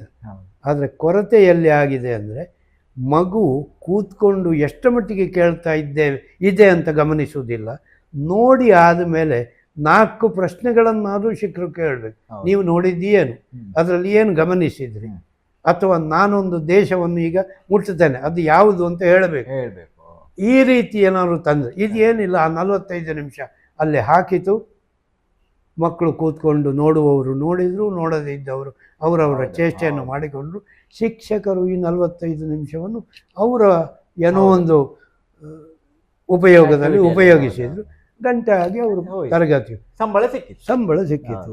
ಹೀಗೆ ಅದಕ್ಕಿಂತ ನೀವು ಪ್ರಾಕ್ಟಿಕಲ್ ಆಗಿ ಚಾರ್ಟನ್ನು ಬಿಡಿಸಿ ಇಡಿ. ಆ ಚಾರ್ಟ್ನಲ್ಲಿ ಮಗುವಿನ ಹತ್ರವೇ ಹೇಳಿ, ನಾನು ಹೇಳುವ ಜಿಲ್ಲೆಯನ್ನು ಗುರುತಿಸಬೇಕು, ನಾನು ಹೇಳುವ ರಾಜ್ಯವನ್ನು ಗುರುತಿಸಬೇಕು. ಆಗ ಉಳಿದ ಮಕ್ಕಳು ಮಾತಾಡೋದಲ್ಲ, ಇದು ನನಗೂ ಬರ್ತದೆ ನೆಕ್ಸ್ಟ್ ಈಗ, ಅದನ್ನು ನಾನು ಕೂಡ ಗಮನಿಸ್ತಾ ಇರಬೇಕು ಅಂತ ಸಹಜವಾಗಿ ಅವರು ಆಚೆ ಈಚೆ ನೋಡದೇ ಇರ್ತಾರೆ. ಅದರಿಂದ ಹೆತ್ತವರ ಜವಾಬ್ದಾರಿ ತುಂಬ ಜಾಸ್ತಿ ಇದೆ. ಹೆತ್ತವರ ಮೇಲೆಯೇ ಮಗುವಿನ ಶಿಕ್ಷಣದ ಪೂರ್ಣ ಭಾಗ. ಶಾಲೆ ನಿಮಿತ್ತ ಮಾತ್ರ ಹೇಳಬಹುದು. ಆದರೆ ಈಗ ಏನಾಗಿದೆ ಅಂದರೆ, ಶಾಲೆಗೆ ನಾನು ಕಳಿಸಿ ಬಿಟ್ಟ ತಕ್ಷಣ ಅದು ಪೂರ ಶಿಕ್ಷಕರ ಮೇಲೆ ಅಂತ ಆಗಿ ಹೋಗಿದೆ. ಆಯಿತು. ನೀವು ನಿಮ್ಮ ಒಂದು ಈ ಇಳಿ ವಯಸ್ಸಿನಲ್ಲಿ ಕೂಡ ನೀವೊಂದಿಷ್ಟು ಆ್ಯಕ್ಟಿವ್ ಆಗಿದ್ದೀರಿ. ಸೊ ಇದು ಕೂಡ ನಮಗೆ ಒಂದು ಭಾರಿ ಸಂತೋಷದ ವಿಷಯ. ಯಾಕಂದರೆ ನಿಮ್ಮಂಥ ಒಂದು ನಮಗೆ ಜ್ಞಾನ ಕೊಡುವವರು ಅಥವಾ ಮುಂದಿನ ಪೀಳಿಗೆಗೆ, ನಮಗೆ ಅಂತೇಳಿ ನಮಗೆ ಮಾತ್ರ ಎಲ್ಲ ವೀಕ್ಷಕರಿಗೆ ಕೂಡ ಇಂಥದ್ದು ವಿಷಯ ತಿಳಿ ಹೇಳುವವರು ಹಿಂದಿನ ಕಾಲದಲ್ಲಿ ಹೇಗಿತ್ತು, ಈಗಿನ ಹೇಗಿತ್ತು, ಅಥವಾ ಹಿಂದೆ ಹೇಗೆ ಮಾಡ್ತಿತ್ತು, ಇದು ಹೇಳಲಿಕ್ಕೆ ನಮಗೆ ನಿಮ್ಮಂಥವ್ರು ಇದ್ದರೆ ಮಾತ್ರ ನಮಗೆ ಕೂಡ ಒಂದು ಅವಕಾಶ ಸಿಗ್ತದೆ. ಇಲ್ಲದಿದ್ದರೆ ನಮಗೆ ಅದು ಗೊತ್ತಾಗೋದಿಲ್ಲ. ಸೊ ಇಷ್ಟು ಒಂದು ದೀರ್ಘ ಸಮಯ ನಮಗೆ ಸಂದರ್ಶನವನ್ನು ಕೊಟ್ಟು ನಿಮ್ಮ ಸಮಯದಲ್ಲಿ ಇದಕ್ಕೋಸ್ಕರ ಸಮಯವನ್ನು ನಿಗದಿ ಮಾಡಿ ನಮ್ಮೊಟ್ಟಿಗೆ ಬೆರೆತು ಎಲ್ಲ ವಿಷಯವನ್ನು ಓಪನ್ ಆಗಿ, ಯಾವುದೇ ಮುಜುಗರ ಇಲ್ಲದೆ ಅಥವಾ ಮುಚ್ಚುಮರೆ ಇಲ್ಲದೆ ನಮಗೆ ಎಲ್ಲ ವಿಷಯವನ್ನು ತಿಳಿ ಹೇಳಿ ನಮ್ಮ ಜ್ಞಾನವನ್ನು ಮತ್ತು ವೀಕ್ಷಕರ ಜ್ಞಾನವನ್ನು ಅಭಿವೃದ್ಧಿ ಮಾಡಿ ಇಂಥದ್ದನ್ನೆಲ್ಲ ಮಾಡ್ಬೋದು ಅನ್ನುವಂಥ ಹೊಸ ಹೊಸ ವಿಷಯಗಳನ್ನು ನಮ್ಮ ಎಲ್ಲ ವೀಕ್ಷಕರಿಗೆ ಕೊಟ್ಟಿದ್ದಕ್ಕೆ ನಿಮಗೆ ಅನಂತ ಧನ್ಯವಾದಗಳು. ಮತ್ತು ಒಂದು ವೃತ್ತಿ ಜೀವನದ ಅತ್ಯುನ್ನತ ಪ್ರಶಸ್ತಿ, ರಾಷ್ಟ್ರ ಪ್ರಶಸ್ತಿಯನ್ನು ಗಳಿಸಿದ್ದಕ್ಕೆ ಸಹ ನಮ್ಮ ಎಲ್ಲ ವೀಕ್ಷಕರ ಪರವಾಗಿ ಅಭಿನಂದನೆಗಳು. ಪ್ಲಸ್ ಏನು ಅಂತ ಹೇಳಿದರೆ, ನಿಮಗೆ ನಿಮ್ಮ ಆರೋಗ್ಯಭರಿತವಾದಂಥ ಆಯುಷ್ಯವನ್ನು ದೇವರು ಕೊಟ್ಟು ಇನ್ನೂ ಕೂಡ ನೀವು ಲವಲವಿಕೆಯಿಂದ ಇದ್ದು ಇನ್ನೂ ಕೂಡ ನಮ್ಮೆಲ್ಲರಿಗೆ ಒಂದು ಮಾರ್ಗದರ್ಶನವನ್ನು ಕೊಡುವಂತಾಗಲಿ ಅಂತೇಳಿ ಆ ಭಗವಂತನಲ್ಲಿ ನಾನು ಎಲ್ಲ ವೀಕ್ಷಕರ ಪರವಾಗಿ ನಿಮಗೆ ಭಗವಂತನಲ್ಲಿ ನಾನು ಪ್ರಾರ್ಥಿಸ್ಕೊಳ್ತೇನೆ. ನಮಸ್ಕಾರ. ನನಗೆ 2 ಹೊಸ ಅನುಭವಗಳು ಸಿಗುವ ಹಾಗೆ ನಿಮ್ಮಿಂದ ಆಯಿತು. ಒಂದು, ಹಿಂದೆ ಆದದ್ದನ್ನೆಲ್ಲ ನೆನಪಿಸಿಕೊಳ್ಳುವಂಥ ಒಂದು ಮರುಕಳಿಕೆ ಸಿಕ್ಕಿತು. ಜೊತೆಗೆ ನಾನು ಯಾವುದನ್ನು ಹೇಳಿದ್ದೇನೆ ಅದು ಕೇವಲ ನನ್ನ ಒಬ್ಬನ ಅನುಭವ, ಅದನ್ನು ಸಾರ್ವತ್ರಿಕವಾಗಿ ಅದನ್ನು ಎಲ್ಲರೂ ಒಪ್ಪ್ಯಾರು ಅಂತಿಲ್ಲ. ನಿಮ್ಮ ಅಭಿಪ್ರಾಯ? ಹೌದು. ನಾನು ಈ ವೃತ್ತಿಯಲ್ಲಿ ನಡ್ಕೊಂಡು ಹೋಗುವಾಗ ಹೇಗೆ ಹೋದೆ, ಇದನ್ನು ನೀವು ಅನುಸರಿಸಬೇಕು, ಇದನ್ನೇ ಪಾಲಿಸಬೇಕು, ಅದು ಇಲ್ವೇ ಇಲ್ಲ. ಯಾಕಂದರೆ ಒಬ್ಬ ಅಧ್ಯಾಪಕನಲ್ಲಿ ಹಲವಾರು ಬಗೆಯ ಪದ್ಧತಿಗಳು, ಕ್ರಮಗಳು, ವಿಷಯಗಳು ಇರ್ತವೆ. ಅದು ಮಗುವಿಗೆ ಪರಿಣಾಮಕಾರಿ ಆದರೆ ಆಯಿತು, ಅದು ಶಿಕ್ಷಣ. ಹೇಗೂ ಆಗ್ತದೆ. ಹಾಗೆ ನನಗೆ ಒಂದು ನೆನಪಿಸುವಂಥ ಅವಕಾಶ, ಎರಡನೇದು ಶಾಲಾ ಜೀವನವನ್ನು ಮತ್ತೊಮ್ಮೆ ನಾನು ಅಂದ್ರೆ ನಿಮಗೆ ಖುಷಿ ಕೊಟ್ಟಂತ ಒಂದು ಖಂಡಿತ ಖುಷಿ ಕೊಟ್ಟಂತ. ಈಗಲೇ ಹೇಳ್ತೇನೆ, ಈಗ ನಾಳೆ ಎಲ್ಲ ನಾಡ್ದು 6ನೇ ತಾರೀಕಿಗೆ ಮಾಳ ಗುರುಕುಲದಲ್ಲಿ NSS ಶಿಬಿರ ಇದೆ. ಅದರಲ್ಲಿ ನನಗೆ 1 ಗಂಟೆಯ ಅವಧಿಯನ್ನು ಇಟ್ಟಿದೆ. ಹೌದು, ಅಲ್ಲಿ 1 ಗಂಟೆ ಮಾಡಬೇಕು. ಅಲ್ಲಿ ಅವರು ಕೊಟ್ಟ ವಸ್ತು ಏನಂದ್ರೆ, ತ್ಯಾಜ್ಯವೇ ಸಂಪತ್ತು, ತ್ಯಾಜ್ಯವನ್ನು ಸಂಪತ್ತನ್ನಾಗಿ ಹೇಗೆ ಮಾಡಬಹುದು ಅನ್ನೋದು ನನಗೆ ಖುಷಿ ಕೊಡುವ ವಿಷಯವೇ ಆಗಿದೆ. ಆದ್ದರಿಂದ ಖಂಡಿತ ಹೋಗ್ತೇನೆ. ಎಲ್ಲಿಯವರೆಗೆ ಮಾತು ಮತ್ತು ಒಂದು ನಿಲ್ಲುವ ಸಾಮರ್ಥ್ಯ ಬರ್ತದ ಅಲ್ಲಿವರೆಗೆ ಇಂಥದ್ದನ್ನೆಲ್ಲ ಮಾಡಬೇಕು ಅಂತ ಉಂಟು. ದೇವರು ನಡೆಸಿಕೊಟ್ರೆ ತುಂಬಾ ಸಂತೋಷ. ನಿಮ್ಮ ಈ ವಾಹಿನಿಗೆ ಮತ್ತು ಇಷ್ಟು ಹೊತ್ತು ಬೇರೆ ಬೇರೆ ಪ್ರಶ್ನೆಗಳ ಮೂಲಕ ಅದನ್ನೆಲ್ಲ ಕೆದಕಿದ್ದಕ್ಕೆ ಅತ್ಯಂತ ಧನ್ಯವಾದಗಳು. ಬಹಳ ಹೊತ್ತಿನಿಂದ ನೀವು ಈ ಒಂದು ಸಂದರ್ಶನವನ್ನು ಕೇಳಿದ್ದೀರಿ. ಎಲ್ಲ ವಿಷಯದಲ್ಲಿ ಅಂದರೆ ಈಗಿನ ಕಾಲಕ್ಕೆ ರಿಲೆವೆಂಟ್ ಆಗದಂತಹ ವಿಷಯಗಳು, ಅಂದರೆ ಒಂದು ಸ್ಕಿಲ್ ಡೆವಲಪ್ಮೆಂಟ್ ಇರಲಿ, ಮೇಕ್ ಇನ್ ಇಂಡಿಯಾ ಥರದ್ದಿರಲಿ, ಇಂಥದ್ದೊಂದು ಕಲ್ಪನೆ 40 ವರ್ಷಗಳ ಹಿಂದೆಯೇ ಆ ಕಲ್ಪನೆ ಅವರಿಗೆ ತಲೆಯಲ್ಲಿ ಬಂದು ಅದನ್ನೆಲ್ಲ ಅಳವಡಿಸಿಕೊಂಡು ಯಾವ ರೀತಿಯಲ್ಲಿ ಒಬ್ಬ ಅಧ್ಯಾಪಕ ಆ ವಿದ್ಯಾರ್ಥಿಗಳನ್ನು ಅಥವಾ ಮಕ್ಕಳನ್ನು ಬೆಳೆಸ್ಬೋದು, ಅಥವಾ ಮಕ್ಕಳ ವ್ಯಕ್ತಿತ್ವವನ್ನು ಒಂದು ಇದು ಪೋಷಿಸ್ಬೋದು, ಅಥವಾ ವ್ಯಕ್ತಿತ್ವವನ್ನು ನಿರ್ಮಿಸ್ಬೋದು ಅನ್ನುವಂಥದ್ದಕ್ಕೆ ಒಂದು ಉದಾಹರಣೆಯಾಗಿ ನಮ್ಮ ನಾಗಭೂಷಣ್ ಜೋಶಿ ಅವರಿದ್ದಾರೆ. ಅವರ ಹತ್ರ ನಾವು ಇದನ್ನೆಲ್ಲ ಕೇಳಿದೆವು. ನಮ್ಮ ಜೀವನದಲ್ಲಿ ಕೂಡ ಇದನ್ನೆಲ್ಲ ಅಳವಡಿಸಿಕೊಂಡು ಕಸದಿಂದ ರಸ ಮತ್ತು ಯಾವುದೂ ವಸ್ತು ವೇಸ್ಟ್ ಅಲ್ಲ ಪ್ರಪಂಚದಲ್ಲಿ, ಎಲ್ಲವನ್ನು ನಾವು ಉಪಯೋಗ ಮಾಡ್ಬೋದು ಅನ್ನುವಂಥ ಒಂದು ಸಾರವನ್ನು ಅವರು ಕೊಟ್ಟಿದ್ದಾರೆ. ಹಾಗೆ ಇವತ್ತಿನ ಪರಿಸ್ಥಿತಿಯಲ್ಲಿ ಹೇಗೆ ಅಂತ ಹೇಳಿ, ನಾವು ಪ್ರತಿಯೊಂದು ನಮಗೆ ಮನಸ್ಸಿಗೆ ಬಂದ ತಕ್ಷಣ ಹೋಗಿ ನಾವು ಅಂಗಡಿಯಿಂದ ಇಟ್ಕೊಂಡು ಬರ್ತೇವೆ. ಅದ್ರ ಬಗ್ಗೆ ನಾವು ಆಲೋಚನೆ ಮಾಡುದಿಲ್ಲ. ನಮ್ಮ ಮನೆಯಲ್ಲಿ ಎಲ್ಲಾದ್ರೂ ಇರ್ಬೋದು, ಯಾವುದಾದ್ರೂ ಒಂದು ವಸ್ತುವನ್ನು ನಾವು ಯೂಸ್ ಅಂಡ್ ಥ್ರೋ ಅಂತೇಳಿ ಅದನ್ನು ಪರಿವರ್ತಿಸಬಹುದು ಅನ್ನುವಂಥದ್ದು ನಮಗೆ ತಲೆಗೆ ಹೋಗುದಿಲ್ಲ. ಹಿಂದಿನ ಕಾಲದಲ್ಲಿ ಹಾಗಲ್ಲ. ಪೇಟೆಗೆ ಹೋಗ್ಬೇಕಿದ್ರೆ ತುಂಬಾ ದೂರ ಹೋಗ್ಬೇಕಿತ್ತು, ಮತ್ತೆ ನಮ್ಮ ಹತ್ರ ಆ ಒಂದು ಸಾಧನಗಳಿರ್ಲಿಲ್ಲ, ದುಡ್ಡು ಇರಲಿಲ್ಲ. ಸೊ ಅಂತ ಸಂದರ್ಭದಲ್ಲಿ ಮನುಷ್ಯ ತನ್ನಷ್ಟಕ್ಕೆ ಆಲೋಚನೆ ಮಾಡ್ತಿದ್ರೆ ಬೇರೆ ಏನ್ ಮಾಡ್ಬೋದು, ಹಾಗಿದೆ ಕೆಲಸ ಆಗ್ಬೇಕು ನಮ್ಗೆ, ಹಾಗಂತೇಳಿ ವಸ್ತು ತರಲಿಕ್ಕೆ ದುಡ್ಡಿಲ್ಲ. ಸೊ ಆಗ ನಮ್ಗೆ ಏನಾಗ್ತದೆ ಅಂತ ಹೇಳಿದ್ರೆ ಈ ಜುಗಾಡ್ ಅಂತ ಹೇಳ್ತೇವೆ ಈಗಿನ ಕಾಲದಲ್ಲಿ, ಅಂದ್ರೆ ಇದ್ದ ವಸ್ತುಗಳನ್ನೇ ಉಪಯೋಗ ಮಾಡಿ ನಾವು ಉಪಯೋಗ ಮಾಡುವಂಥದ್ದು. ಸೊ ಇಂಥದ್ದನ್ನೆಲ್ಲ ಹೇಳಿಕೊಟ್ಟಿದ್ದಾರೆ ನಾವು. ಸೊ ಹಾಗಾಗಿ ಇದು ಕೂಡ ಒಂದು ಅಮೂಲ್ಯವಾದ ಒಂದು ಸಂದರ್ಶನ ಅಂತ ಹೇಳಿ ನಾನು ತಿಳ್ಕೊಳ್ತೇನೆ. ಹಾಗೆ ವೀಕ್ಷಕರೇ, ನಮ್ಮ ಚಾನಲನ್ನು ನೀವು ಸಬ್ಸ್ಕ್ರೈಬ್ ಮಾಡಿ ಮತ್ತು ಎಲ್ರಿಗೆ, ನಿಮ್ಮ ಫ್ರೆಂಡ್ಸಿಗಿರಲಿ, ನಮ್ಮ ಎಲ್ರಿಗೆ ಇದನ್ನು ಹಂಚಿ ಹೋಗುವ ಹಾಗೆ ಮಾಡಿ, ಈ ಸಂದೇಶಗಳು ಎಲ್ರಿಗೆ ತಲುಪಲಿ ಅನ್ನುವಂಥದ್ದು ನಮ್ಮ ಒಂದು ಆಕಾಂಕ್ಷೆ. ಹಾಗೆ ನಮ್ಮ ಸುದ್ದಿ ಸುವಿಧಾ ವೆಬ್ಸೈಟ್ ಕೂಡ ಇದೆ. ಈ ವೆಬ್ಸೈಟ್ನಲ್ಲಿ ನಾವು ಎಲ್ಲ ನಮ್ಮ ಚಿತ್ಪಾವನ ಬಾಂಧವರಿಗೆ ಸಂಬಂಧಪಟ್ಟಂಥ ನ್ಯೂಸ್ಗಳನ್ನು ಮತ್ತು ಎಲ್ಲ ಇವೆಂಟ್ಗಳನ್ನು ನಾವು ಹಾಕ್ತಾ ಇರ್ತೇವೆ. ಅದನ್ನು ಕೂಡ ನೀವು ವೀಕ್ಷಿಸಿ. ಹಾಗೆ ನಿಮ್ಮ ಮನೆಯಲ್ಲಿ ಇರಲಿ, ನಿಮ್ಮ ಸಂಬಂಧಿಕರಿರಲಿ, ಎಲ್ಲಿಯಾದರೂ ಒಂದು ಒಳ್ಳೆ ಶುಭ ವಿವಾಹ ಇರಲಿ, ಶುಭ ಸಮಾರಂಭಗಳಿರಲಿ, ಯಾವುದೇ ಒಂದು ಸಭೆ ಸಮಾರಂಭ ಆದರೆ ಅದರದ್ದು ಕೂಡ ಒಂದು ಶುಭ ಕೋರುವಂಥ ಒಂದು ವಿಷಯಗಳನ್ನು ಅಥವಾ ಶುಭಾಶಯಗಳನ್ನು ನಮ್ಮ ಸುದ್ದಿ ಸುವಿಧಾ ವೆಬ್ಸೈಟ್ನಲ್ಲಿ ಕೊಡ್ಬೋದು. ಅದನ್ನು ಕೂಡ ಕೊಟ್ಟು ನಮ್ಮನ್ನು ಪ್ರೋತ್ಸಾಹಿಸಿ ನಮಗೆ ಕೂಡ ಒಂದು ಎನ್ಕರೇಜ್ಮೆಂಟ್ ಕೊಟ್ಟ ಹಾಗೆ ಆಗ್ತದೆ, ನಮಗೆ ಸಪೋರ್ಟ್ ಮಾಡಿದ ಹಾಗೆ ಆಗ್ತದೆ. ಸೊ ಈ ವೆಬ್ಸೈಟನ್ನು ಕೂಡ ನೀವು ವೀಕ್ಷಿಸಿ ಅಂತ ಹೇಳಿ, ನಮ್ಮ ಈ ಚಾನಲನ್ನು ಸಬ್ಸ್ಕ್ರೈಬ್ ಮಾಡಿ ಅಂತ ಹೇಳಿ ನಾನು ಇದನ್ನು ನಿಮ್ಮ ಎಲ್ಲರಿಗೆ ನಾನು ನಿಮಗೆ ಧನ್ಯವಾದ ಹೇಳಲಿಕ್ಕೆ ಬಯಸ್ತೇನೆ. ನಮಸ್ಕಾರ.